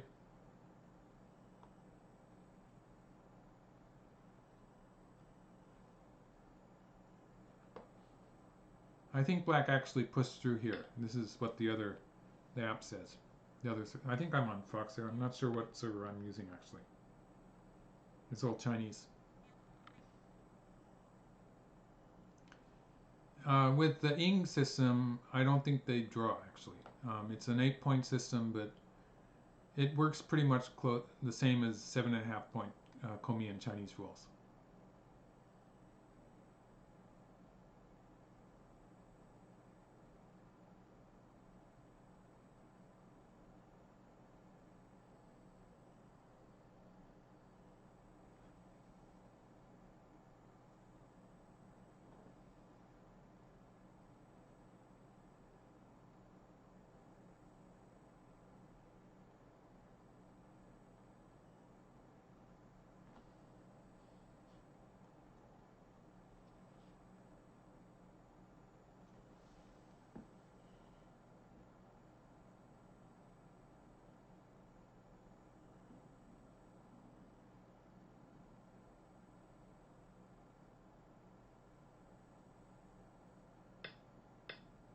Hmm.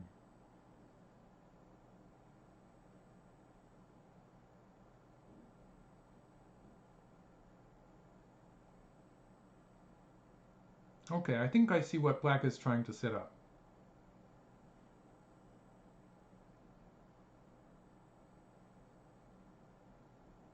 Maybe. It doesn't really make much sense.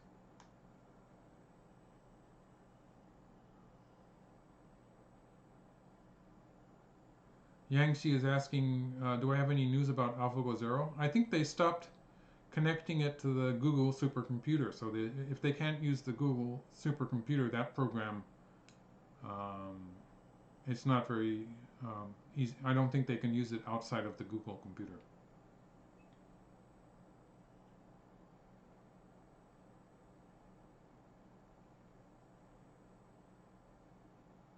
All of the modern AI programs are, I think they started with the open source that DeepMind gave us.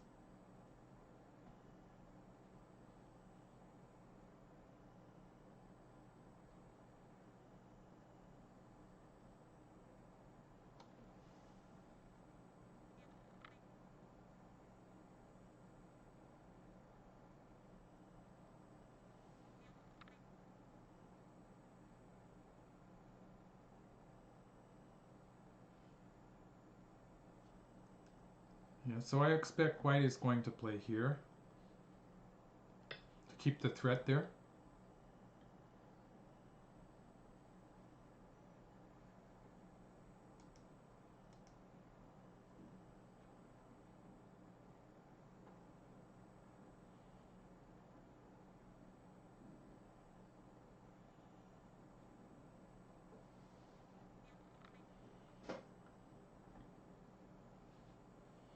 Yangxi asks, can beings still have a chance to beat AI? There's a big difference in strength right now. So, and the AIs are progressing more quickly. They're getting stronger faster than humans will.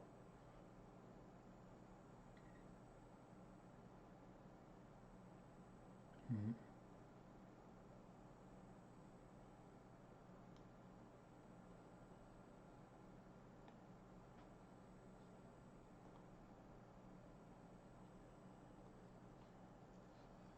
I think the issue here is, like, I think that I like the look of this for white if white gets to break into the lower side. So I think the issue here is whether black can attack first. So for instance, something like this, maybe this way. And let's see, maybe something like this. I'm not really sure how this would turn out.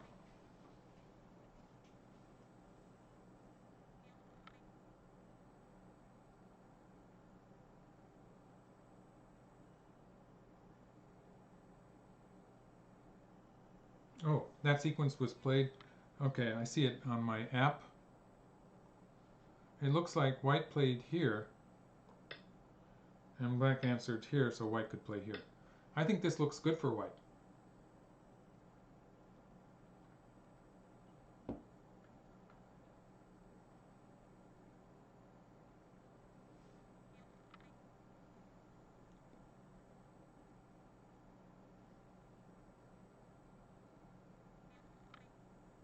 So locally, black cannot play the strongest move, just because there's two cuts that are miai. Black might play underneath.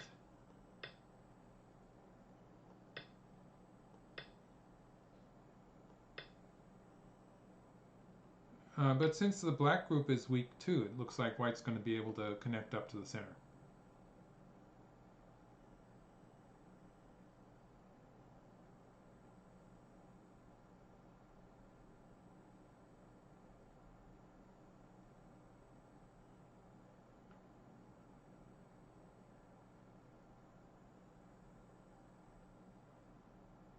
I think breaking into the lower side should give white a lead in territory, actually. It depends on, well, maybe black can harass white just a little bit in the center, but it doesn't look like it's going to be that serious. Okay, so it's cat caught up.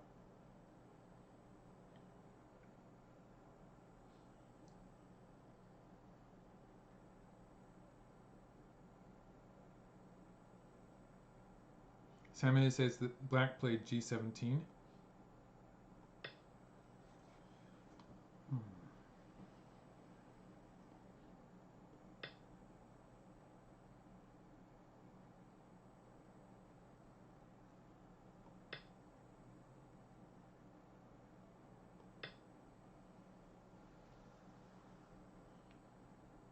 Over Zivoni is saying, are there any good threats in the lower left corner? And that's sort of a problem for black in this variation because they're not so effective. Black does have, like, if everything cools down, for instance, let's just say something like this. If everything cools down like this, maybe black can try things like this. This, for instance, this would be a kind of a threat. And let's see how black continues. Black could even continue like this, or like this. This might be the most realistic, with potential to make a living shape in there, which would kill white, of course. So there is some possibility.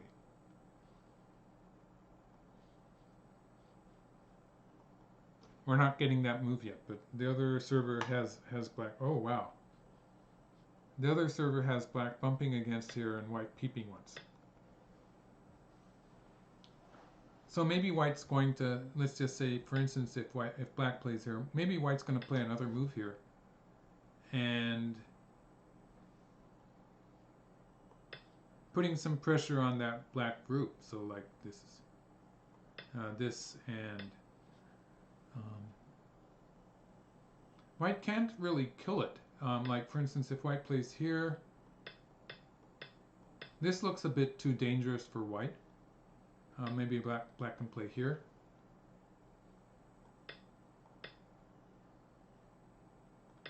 Maybe white's okay. This I should take that back. Maybe here.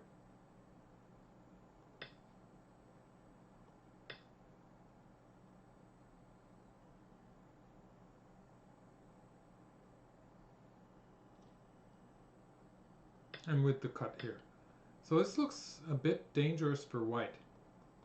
And so that white might not be threatening that yet, but using this just as a way to settle the white group there.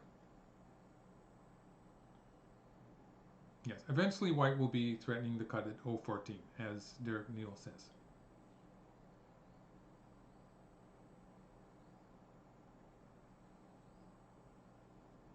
I think the problem that black has with white invading the lower side like this is that it's changing the balance of power here in this local fight. It's strengthening the white group, taking away some of black's territory, and eventually will be threatening that cut at 014. So it's making a big difference in how the game continues to be played.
Okay, so black played a Hane underneath.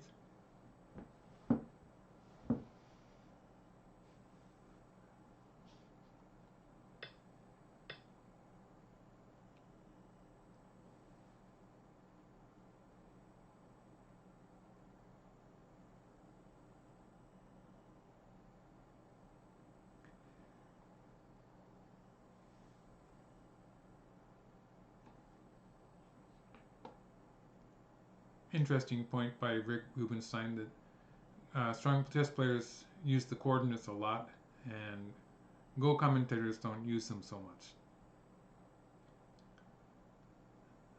Various countries like China and Japan, they have the coordinates.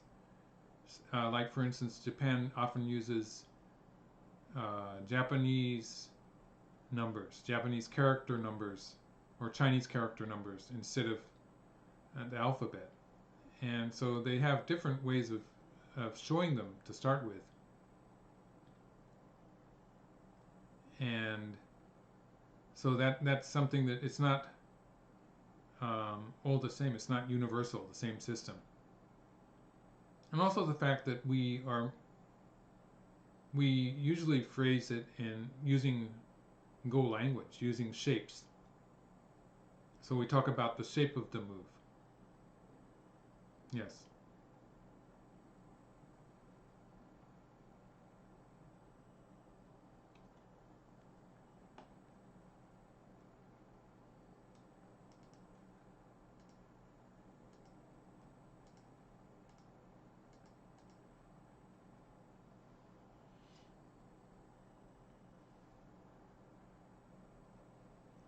So I think black's idea here is to, let's see.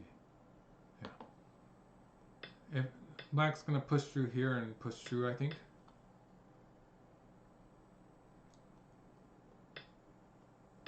Probably something like this.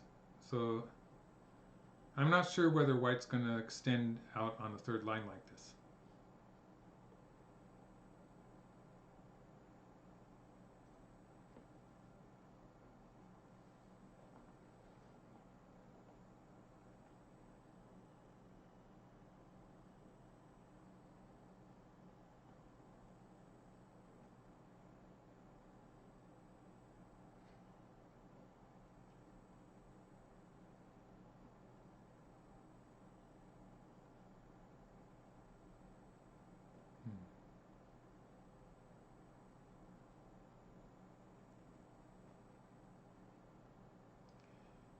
people are talking about how young players have to be to become a 9 down pro. Well, I was something like 10 or 11. I'm not even sure which, and I made it. But it's getting increasingly more difficult. Like, for instance, the way that Chinese tournament systems are set up, um, it's going to take a lot of stamina too. In China, I think most of the time you have to be extremely successful, like a world champion or something like that, to make it to 9 down. So it's going to be increasingly difficult. When I think it's going to be um, it's going to take more stamina to be successful as a professional Go player physically, and so it's going to make it more difficult for older players to catch up. And the fact that people are using AIs to study the openings, it's sort of giving younger players a kick start because um, they don't have to grow the same level of experience that we used to. It used to take a lot of experience to play a half decent opening, and that's not so true anymore because people can learn it from AIs.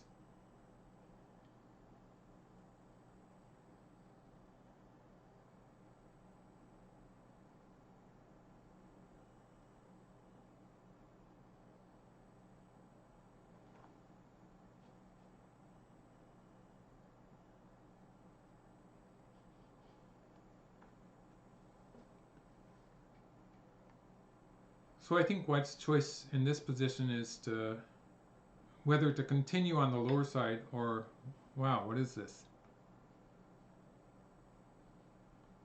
I wasn't expecting that move.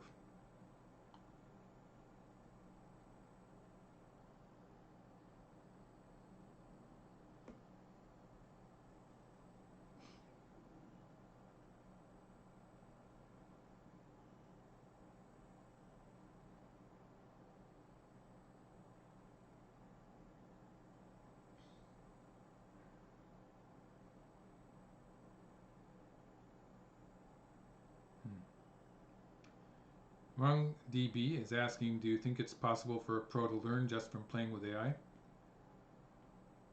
I think that's one way to do it. Playing with AI is pretty stressful because you lose every time just about, and so it's a way to study. So if you can take that, then it's a good way to study, I think. A lot of the younger players are doing that.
Yep. White is using too much time. Joshin Stripe has just told me White has only 18 minutes left.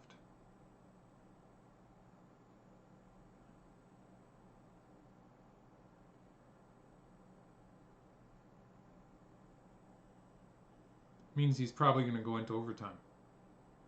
Yeah, he's finished off the lower left, definitely. Center is a bit weak.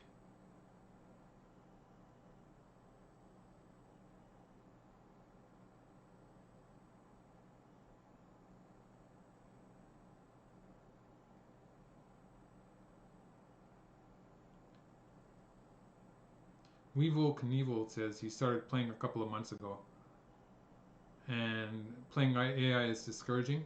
You can play. Let's see. There's an AI. They have AIs on OGS and various strengths. There's an AI I think that can judge your strength. So if you play that, it's gonna be about your strength, I think.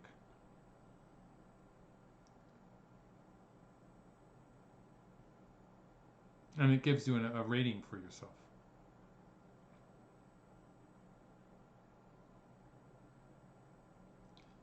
And Derek Neal says the J14 group. That's yes, that group is in danger now. I would be worried about it.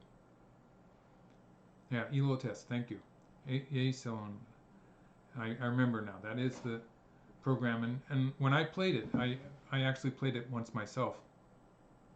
And the first game it was a beginner level, and then every game I played it, it got stronger, and finally it was stronger than me.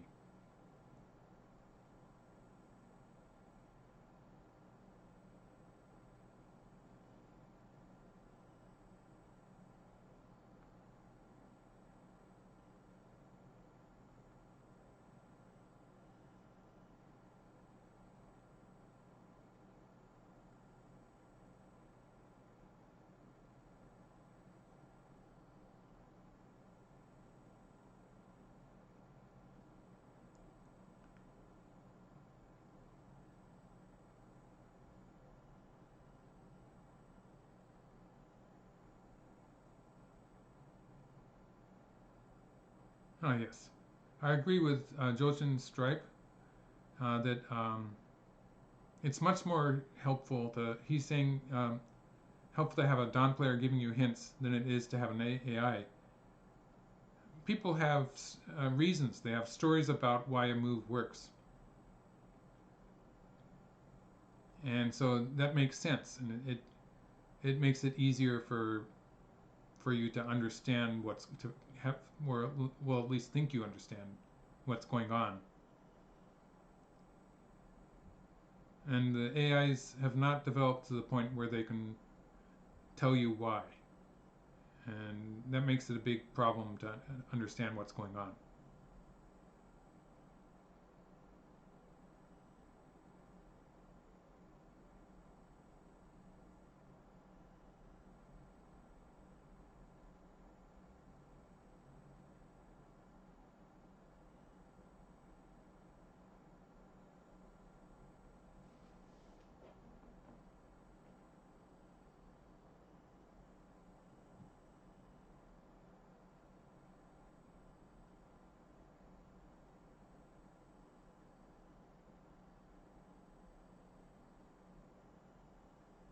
Hmm.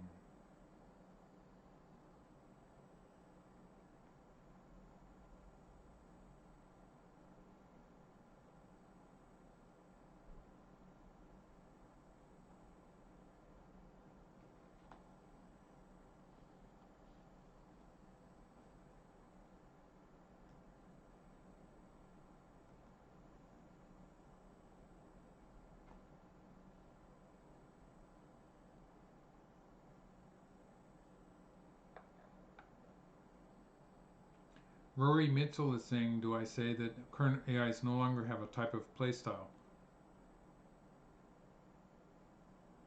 I'm not sure. They have moves that they like in the opening. They have kind of a style, but yes, I think Master's style, AlphaGo Master style, is something that was relatively easy for human pros to understand. At least for me, it was easier to understand, and it made it easy for us to use those moves. So it was very useful at that level. But then when AlphaGo became AlphaGo Zero, it was just very difficult to follow the calculations, basically. It could also be the fact that Master was playing on relatively short time limits, so maybe it was playing more simpler variations.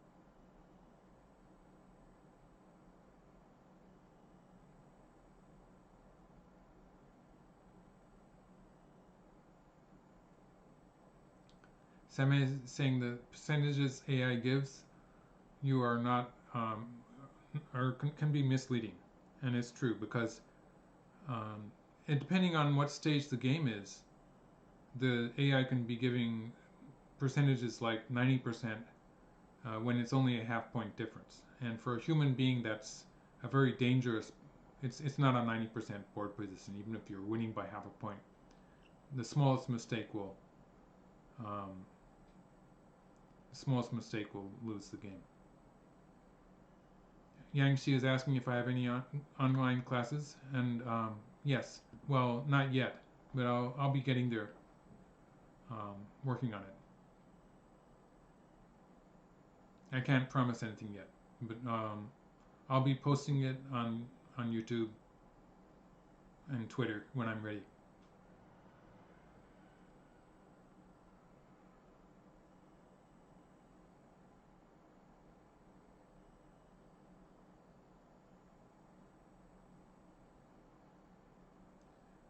Jason Carlson made a good point there when he says that AIs are good to show you where you made major mistakes, and I think that's for beginning players. For weaker players, I think that that's the biggest thing is that you can have the AI just go through the game automatically.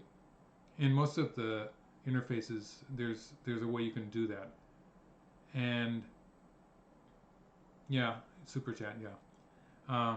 There's a way you can set up the AI to just go through the game and give you a graph of how the score changed, and then you can focus on the point where you lost a lot of score points, where your score dipped,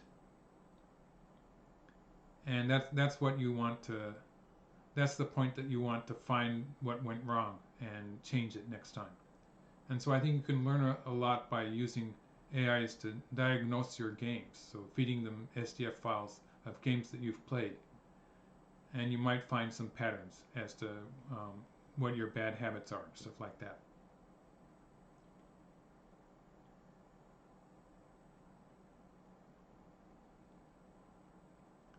And yes, Sam A is saying I should set up Super Chat. Definitely something I should be doing, yes. I wasn't even sure I'd be able to make the stream work, so I was just trying this out today.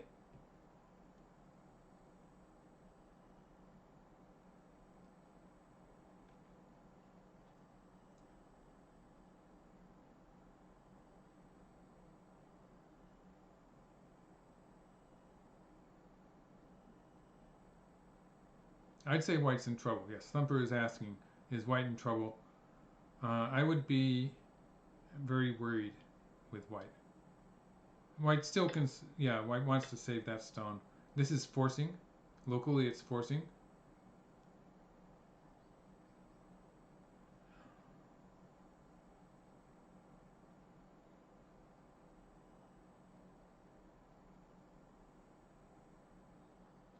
Wang DB says, which AI system do you think is more helpful? Territory or win rate? I think it's good to look at both.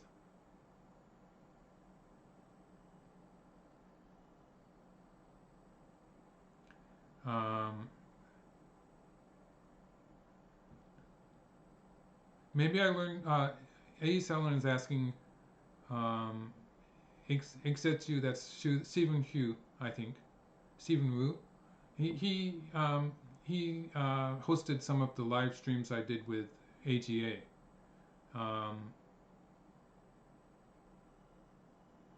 I probably learned something just from having him do that for us. But the software, it seems to be getting easier. Like I've only used this. I'm using OBS Studio pretty much for the first time, and I guess these programs are pretty similar to each other.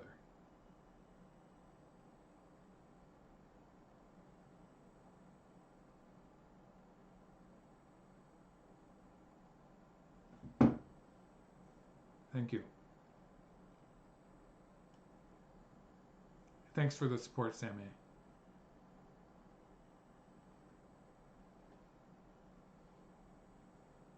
And yes, I was talking about that question from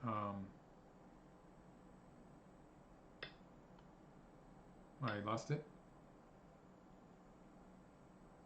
Wang DB about the win rate or territory difference. The I'm not really um, that literate in computers, but the program I have, the interface that I have, does show both.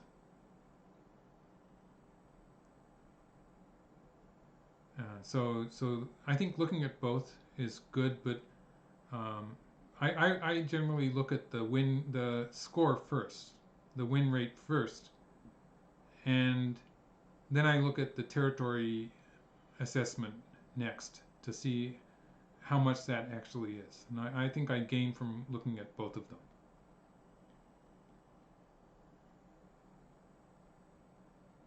Yes, Katago. I'm using Katago in an interface that's called Lizzie. And I like that for it's people say it's not so good if you actually want to play the computer, but it's really good for studying the game and going into variations.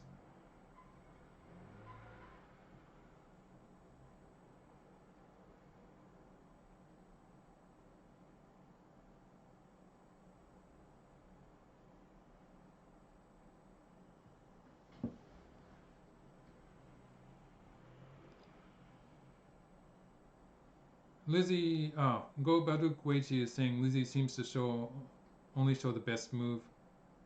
I think that depends on how you have it set up.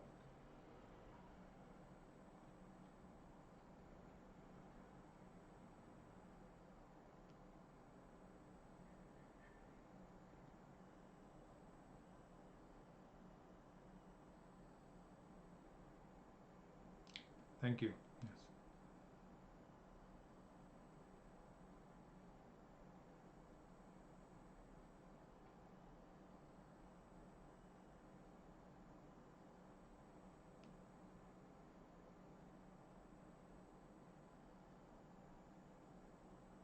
Yes.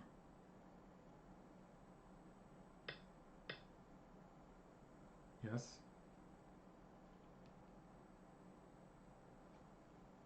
This looks very dangerous.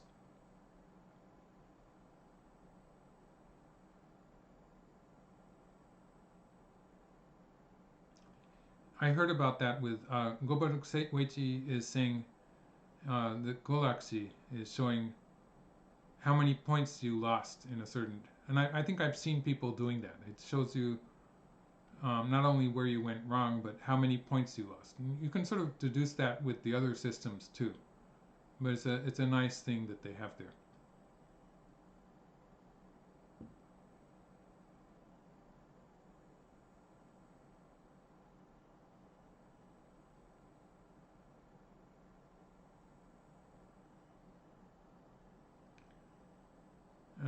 The H10 stones. If White had sacrificed those two stones, the H10 stones. That's A Salon. It's I have to imagine White has maybe has read out a way out or miscounted that he couldn't give up the H10 stones. Losing the H10 stones would have lost the game pretty much automatically. So at the very least, it could be a judgment even if he hasn't read it out. A positional judgment, sort of. But this looks, it still can be a semi, but let's see if I can create a semi here. So let's have White play something like this.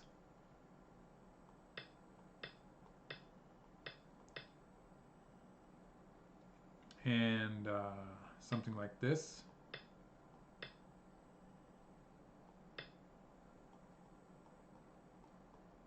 Maybe here.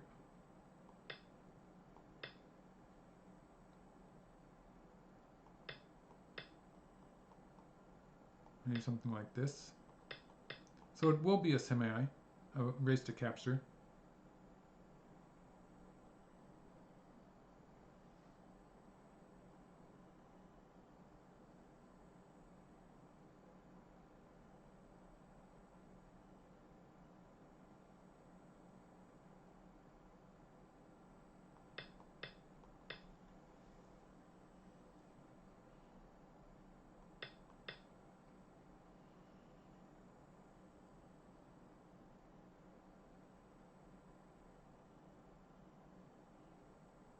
looks like a win for black, a one move difference.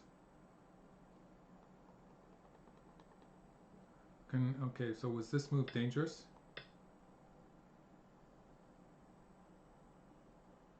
Maybe black could not do that. Yeah, so there's some issues with, let's see, did they play any moves yet? Not yet. So there's some issues with this that I'm not so clear about. If black plays a hane, white can capture those stumps.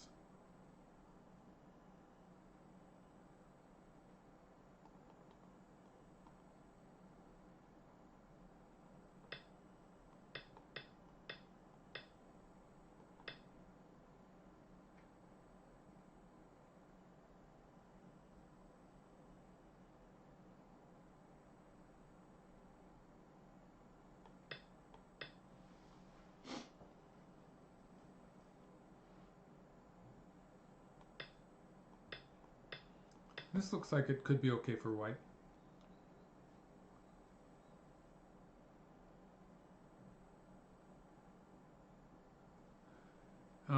Yeah. Ichiriki got in time trouble last time, so I wouldn't be surprised. So this looks like it could be the way for white to go. And for the time being, I don't see how black's going to refute that.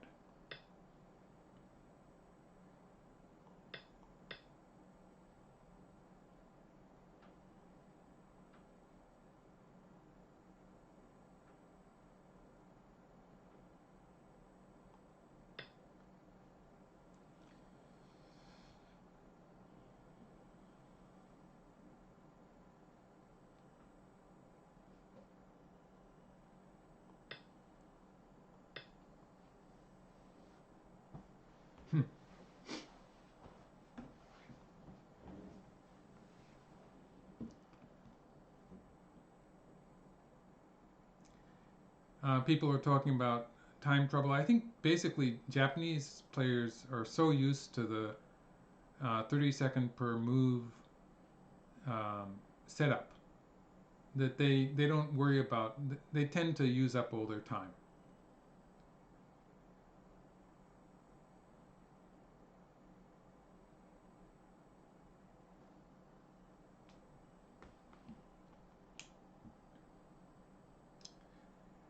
Jason Carlson is asking me, would it be poor form if the game was about to go into counting and one player played pointless moves? It would be bad form. And I think it has been an issue in previous Ing tournaments. And I think the referee has the option of making a judgment there.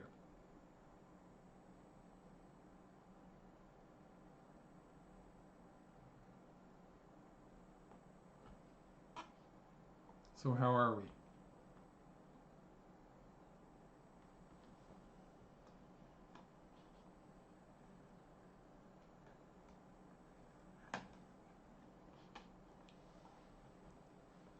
Okay, I'm gonna get something to drink, a cup of tea, and I'll be right back.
Okay, I'm back.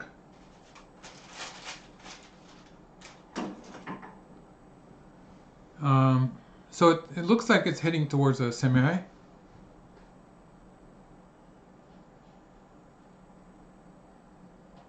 And let's see. So if white plays here and here, yeah.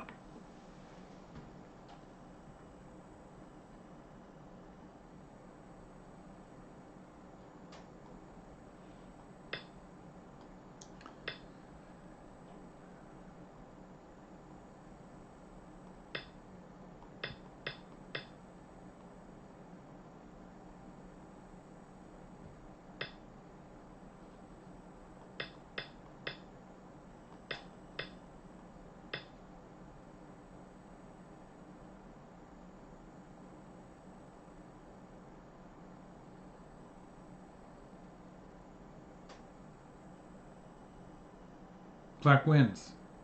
In this variation, black wins.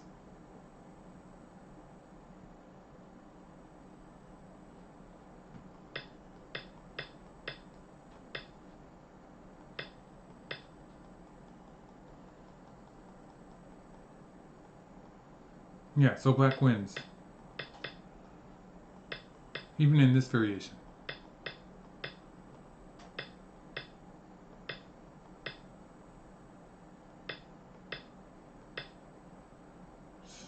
A win for black. So white has to find a different way. Oh yeah.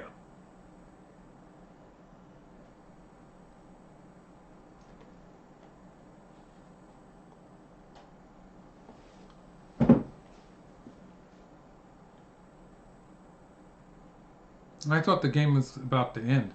But maybe it's gonna, if black plays here,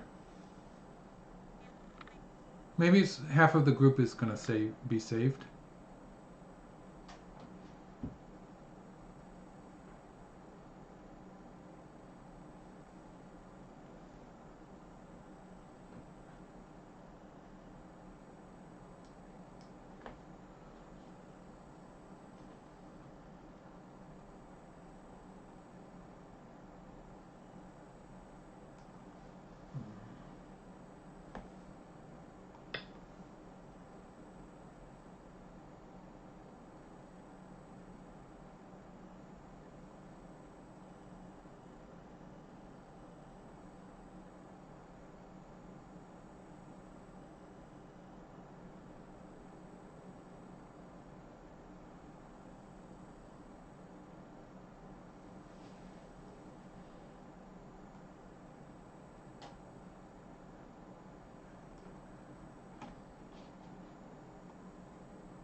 Okay, 2 minutes for white. Sam A says 2 minutes for white. That's gonna be overtime.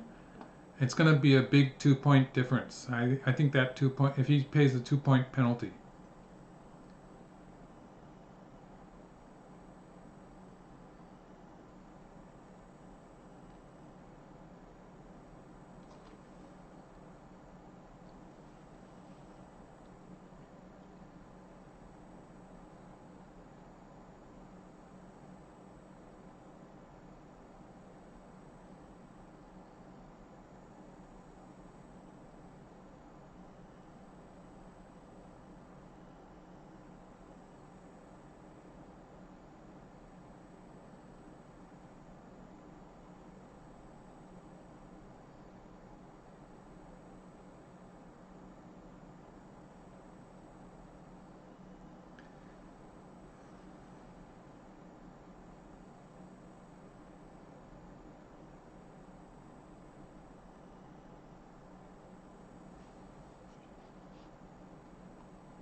In the local fight, it looks like white got let off the hook. I think white's escaped here.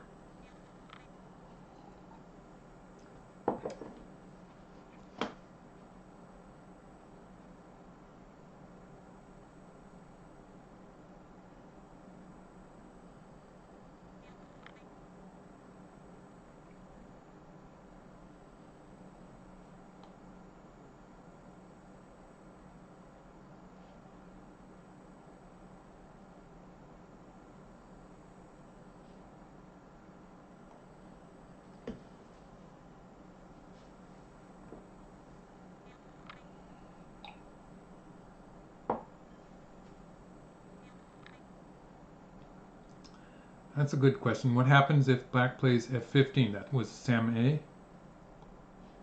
If black plays f15,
this is bad for black.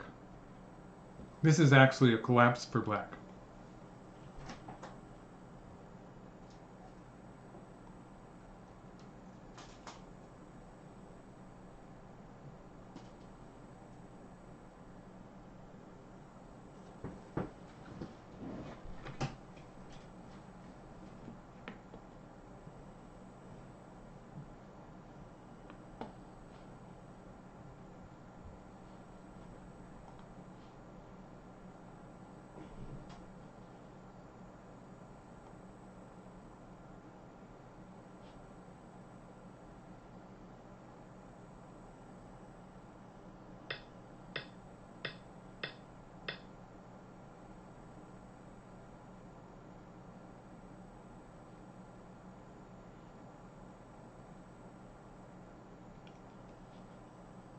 That was quick.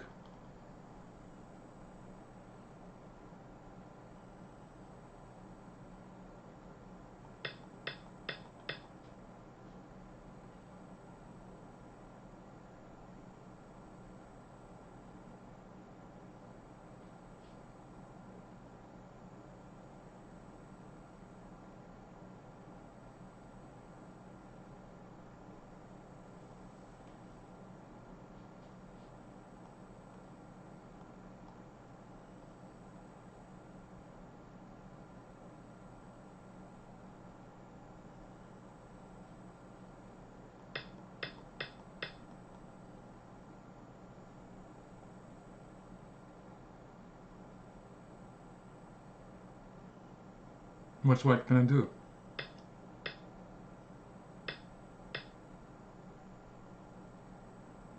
It's dead.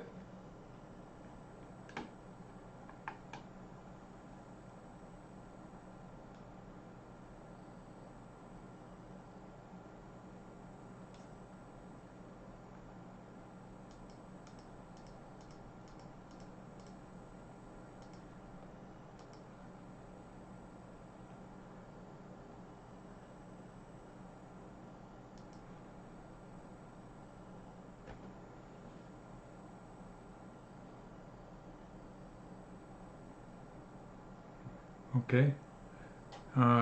So white's time ran out, so last 20 minutes.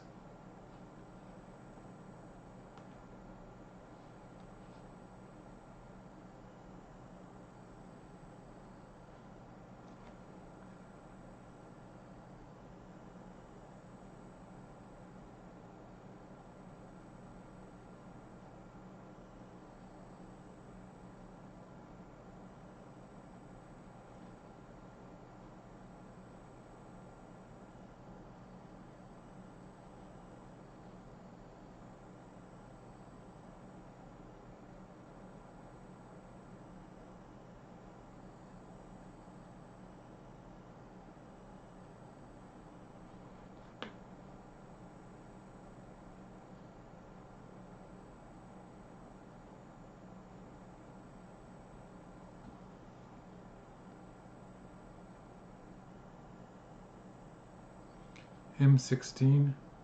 The M16 cut isn't even sente.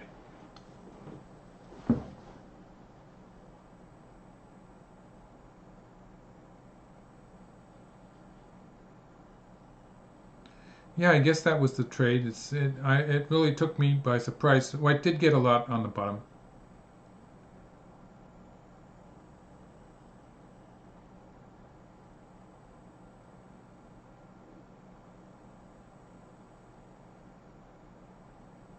Really beats me that this is actually not bad for white.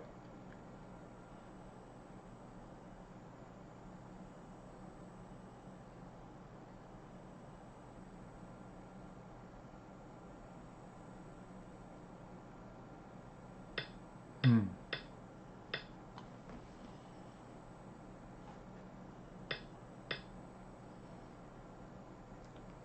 And suddenly we're at the last stages of the endgame.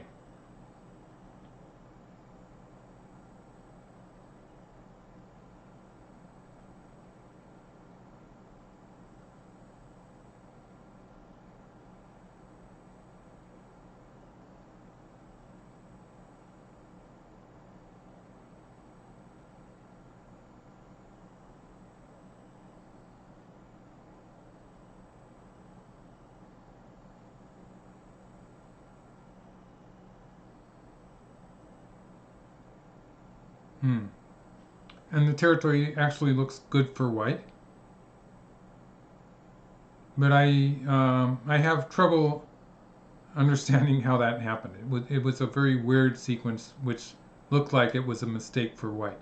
It looked like white was had failed here. But taking those 3 stones in the center was actually a very, very big move.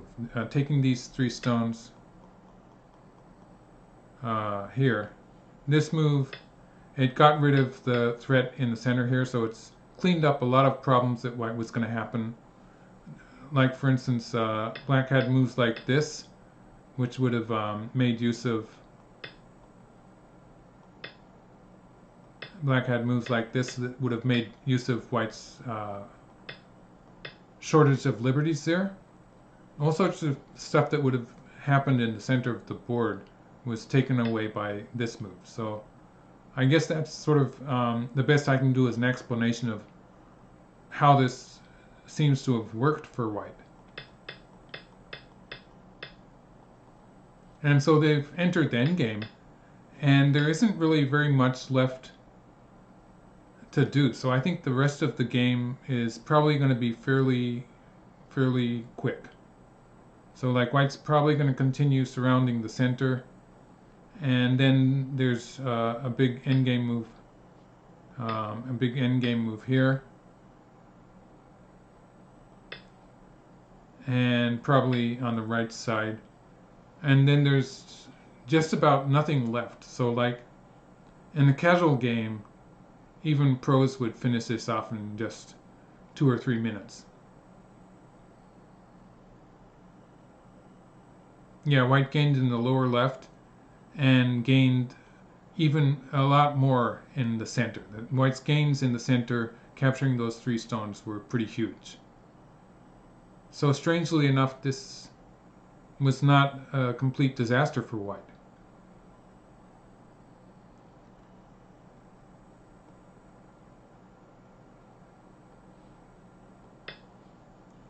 In the lower left corner, black can play the monkey jump. But in the case that there's another move that is really big, maybe something like this, sometimes white leaves it at the final move. When black plays here, when black plays the knight's move and white answers, in those cases, sometimes it's easier for black to play away next, so maybe a move like this, when black has not played the crow on the first line.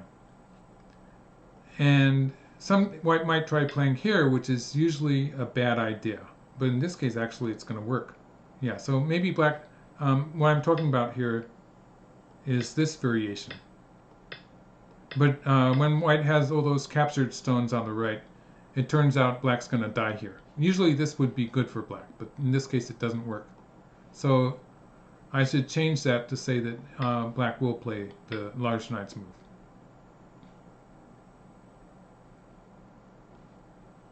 And then black could just leave it after one move and play here.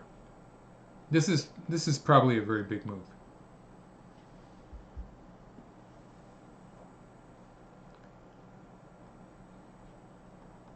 Not getting moves yet. So in the center,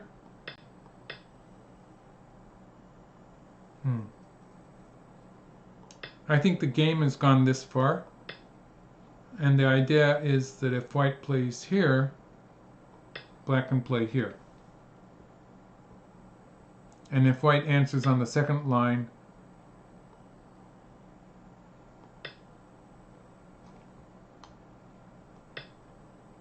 and this would be, black probably has to play this. Let's see, black has to play this one first. And then black would be okay.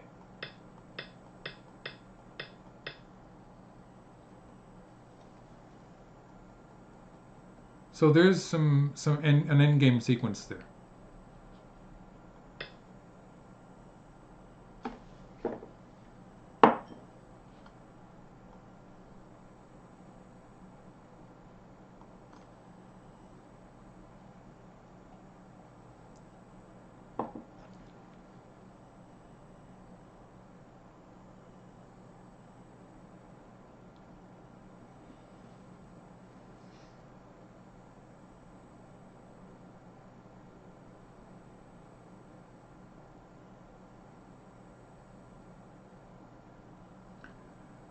Okay. Rick Rubenstein is asking how much is the cut at M14. That's two moves that black would end up putting in the territory. So that's 2 points. And with all those stones on the first line like that, white's not gaining much on the first line. White gains a bit more than 1 or 2 points, so maybe 4 points. There is a half point there on the left. So it's 4 points or 4 points plus. Yes, every move does have an exact value, but you have to calculate the follow-up. So sometimes it's difficult to, sometimes it's more efficient just to give an estimate.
I think the game is close enough that a 2-point penalty is going to change it. So at this point, the AI value is not as important as the penalty for overtime.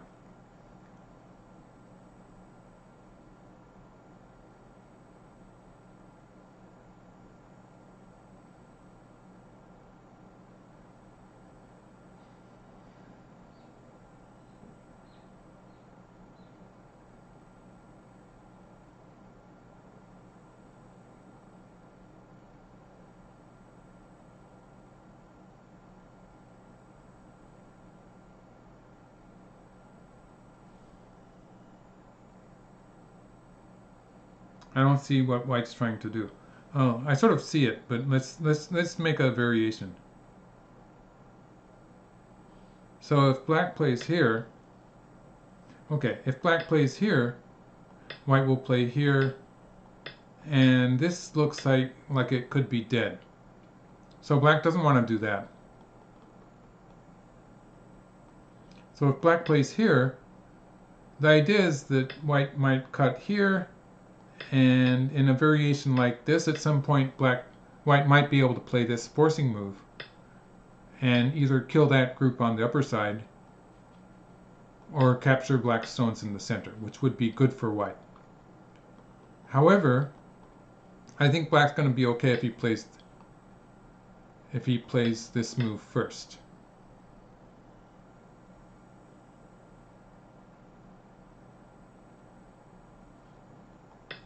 And then here.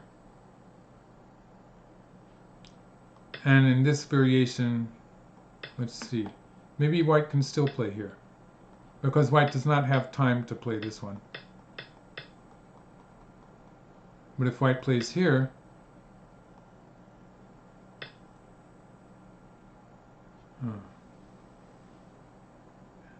looking bad. This is bad for white.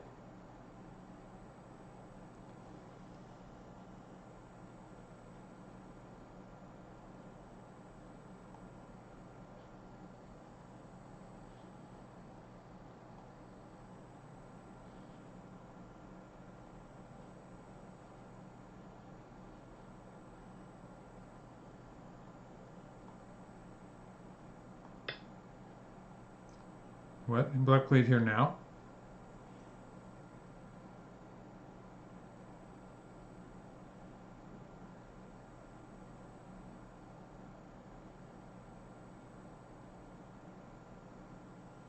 That looks dangerous.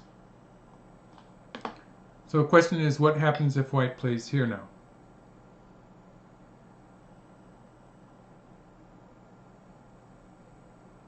Locally, it's dead.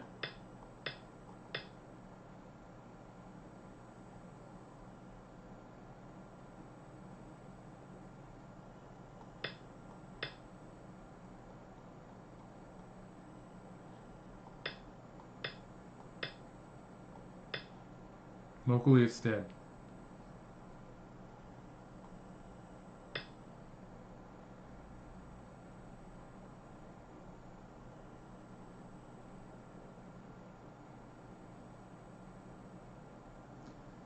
Maybe it's going to connect up to the center. No, not this way.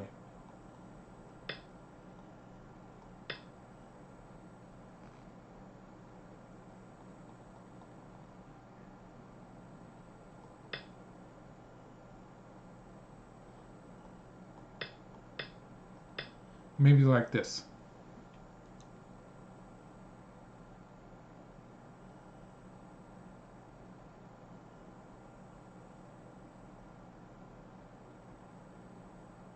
Maybe it's going to connect up to the center.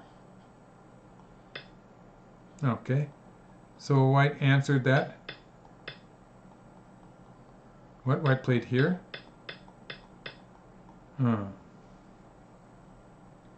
I think white lost some points there.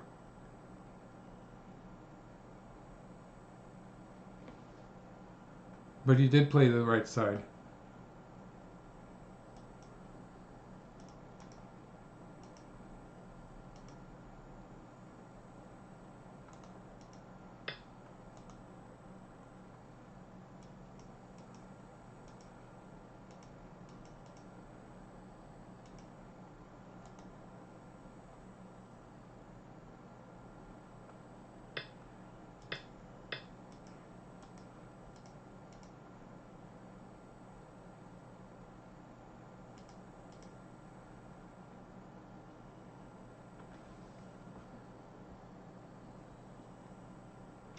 It's looking very close.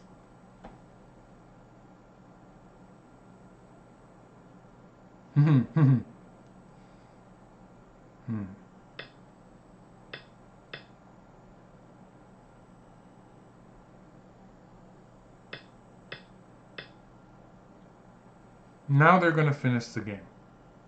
But I think that a 2-point penalty is really big in this game.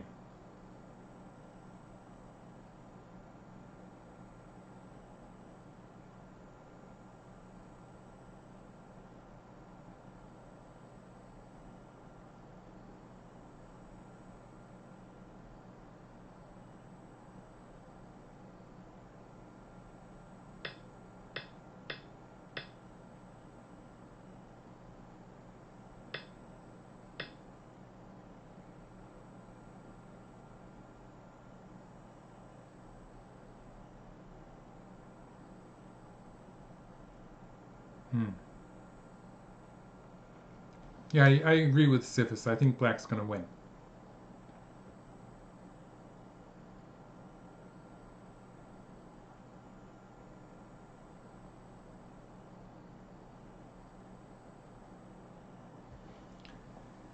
Oh.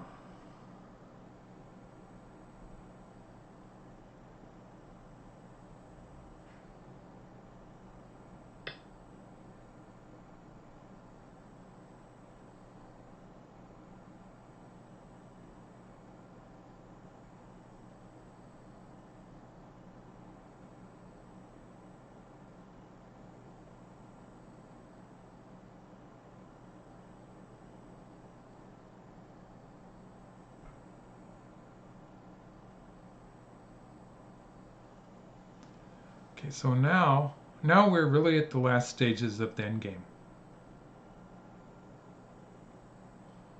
So it's this, one of the moves would be this one.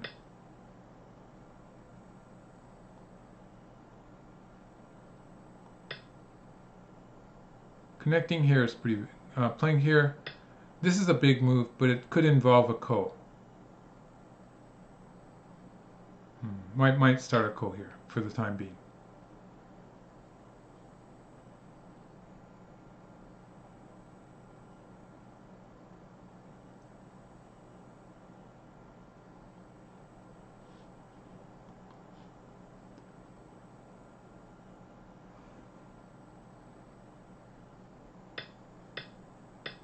Mm-hmm.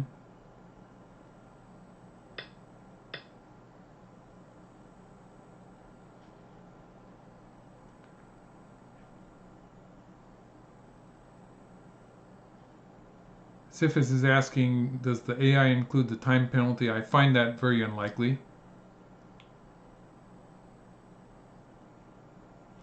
For instance, if I was studying at home, I could change the original file and give white and change the size of the komi to adjust for a penalty, and then the computer would give the correct amount.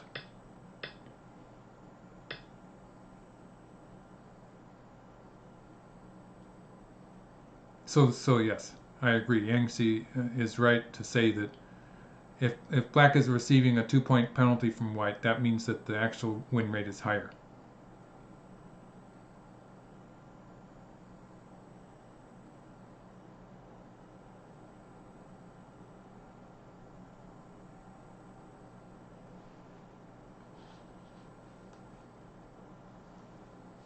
I don't know anything about that shortcut. I can hit L to change the size of the komi.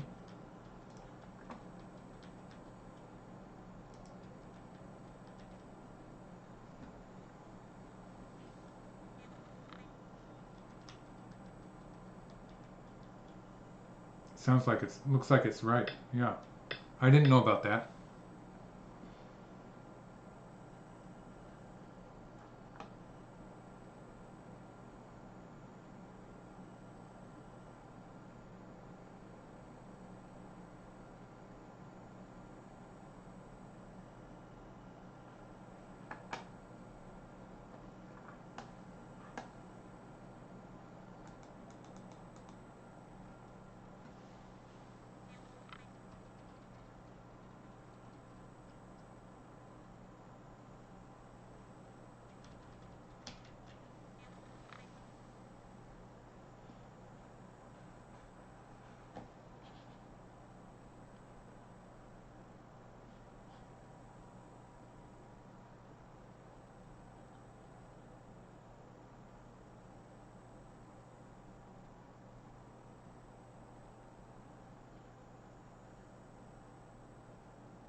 So it looks like Shea is going to win 2 straight in this 3-game match.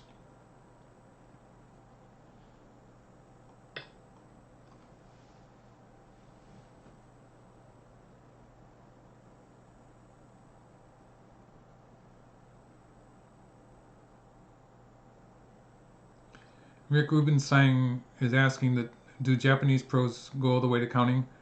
Um, I think that traditionally there was a pattern that Japanese pros would count the score and resign early.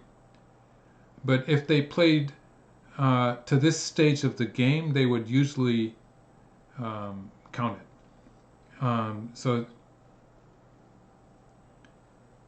um, resignations would usually be earlier in the game. And like players in the 20th century like to sort of set up a resignation, making a scene where it seemed fitting to resign.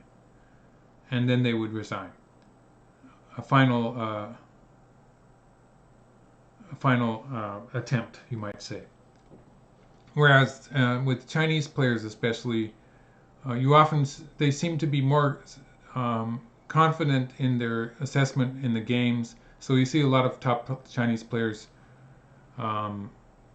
resigning basically just a move or so before they're about to count the score. So they resign at the end of the game, which is something that Japanese pros did not used to do. But I think that's changing with the younger players because there is a tendency to emulate the strongest players. So when the Chinese are strongest players, that becomes sort of like the norm, the way they do it. Yeah, people look for a place to resign.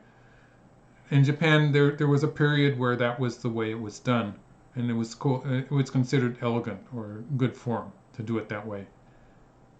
Um, but at this stage of the game, I think White's just going to play it to the end usually, and it's just a few more moves. Um,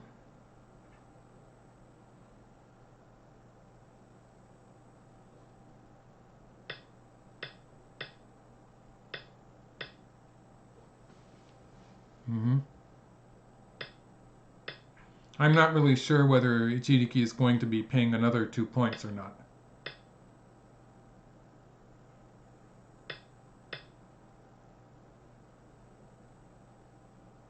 But they're just about finished.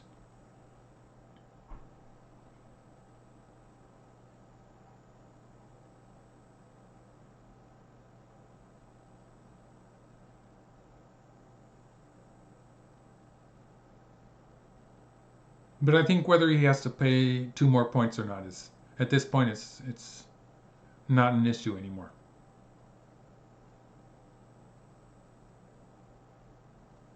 Now, he should be able to finish in 1 minute and 1 minute and 52 seconds.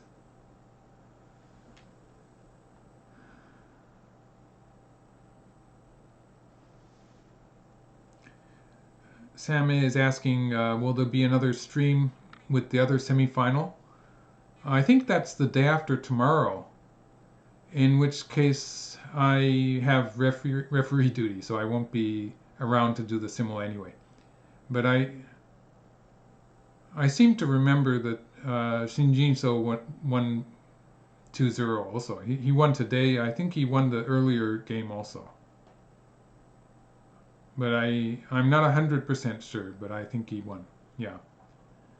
So both of these this one looks like it's going to be a win for Shea. So it looks like we're finished with the semifinals.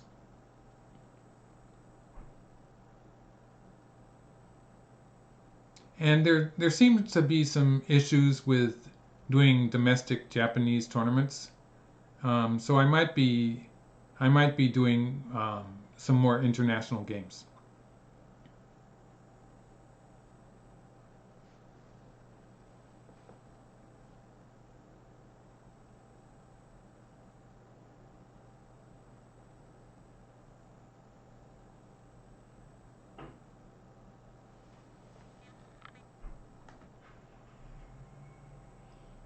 I think the fact that it is stopped, that's sort of strange. But I think that the fact that the game moves, they're still playing. Okay, that's good. They've started a call.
Yeah. Fighting the ko will make a potential 2-point penalty. Yes.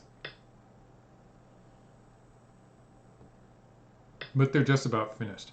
I think they have to fill the dame points too, though, before they can finish the game.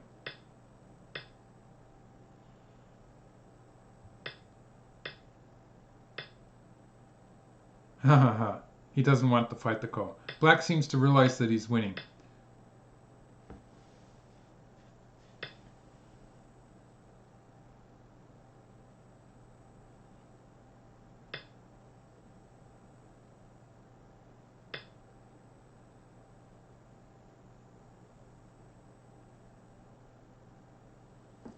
Yes, so at this point, they're filling dame points. But by the Bing rules, they have to fill all the points before the game is actually over.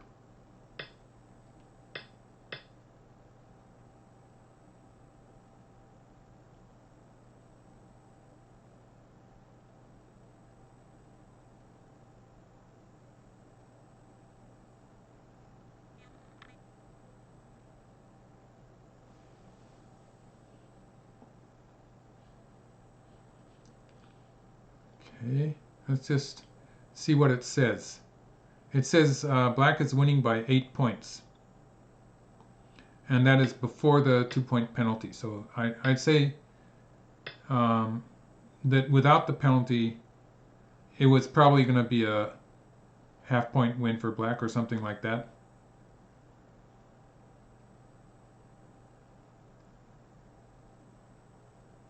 No, this tournament, Regis Kridlig is asking, is this tournament played in person? They're playing over the net, but they have referees watching them, so they're not going to cheat. They're using PCs to play on the net.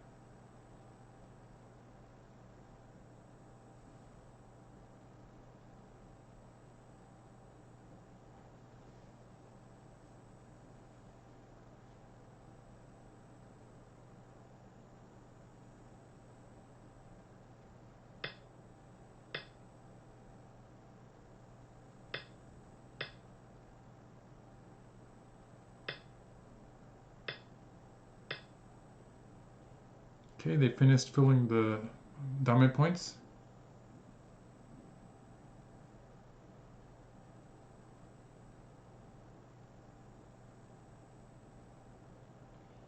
So that's probably a 9-point win for Black on the before Komi.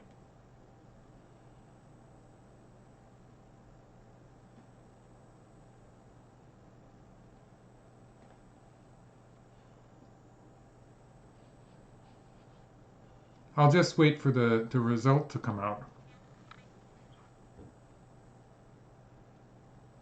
Okay, in the other server, it's saying that Black won by 3 points. So that's probably 1 or 2 of them were the time penalty. And so thank you for watching, everyone. And I'm going to call it a day here. And I'll be back with more live broadcasting. more streaming. So thanks for watching.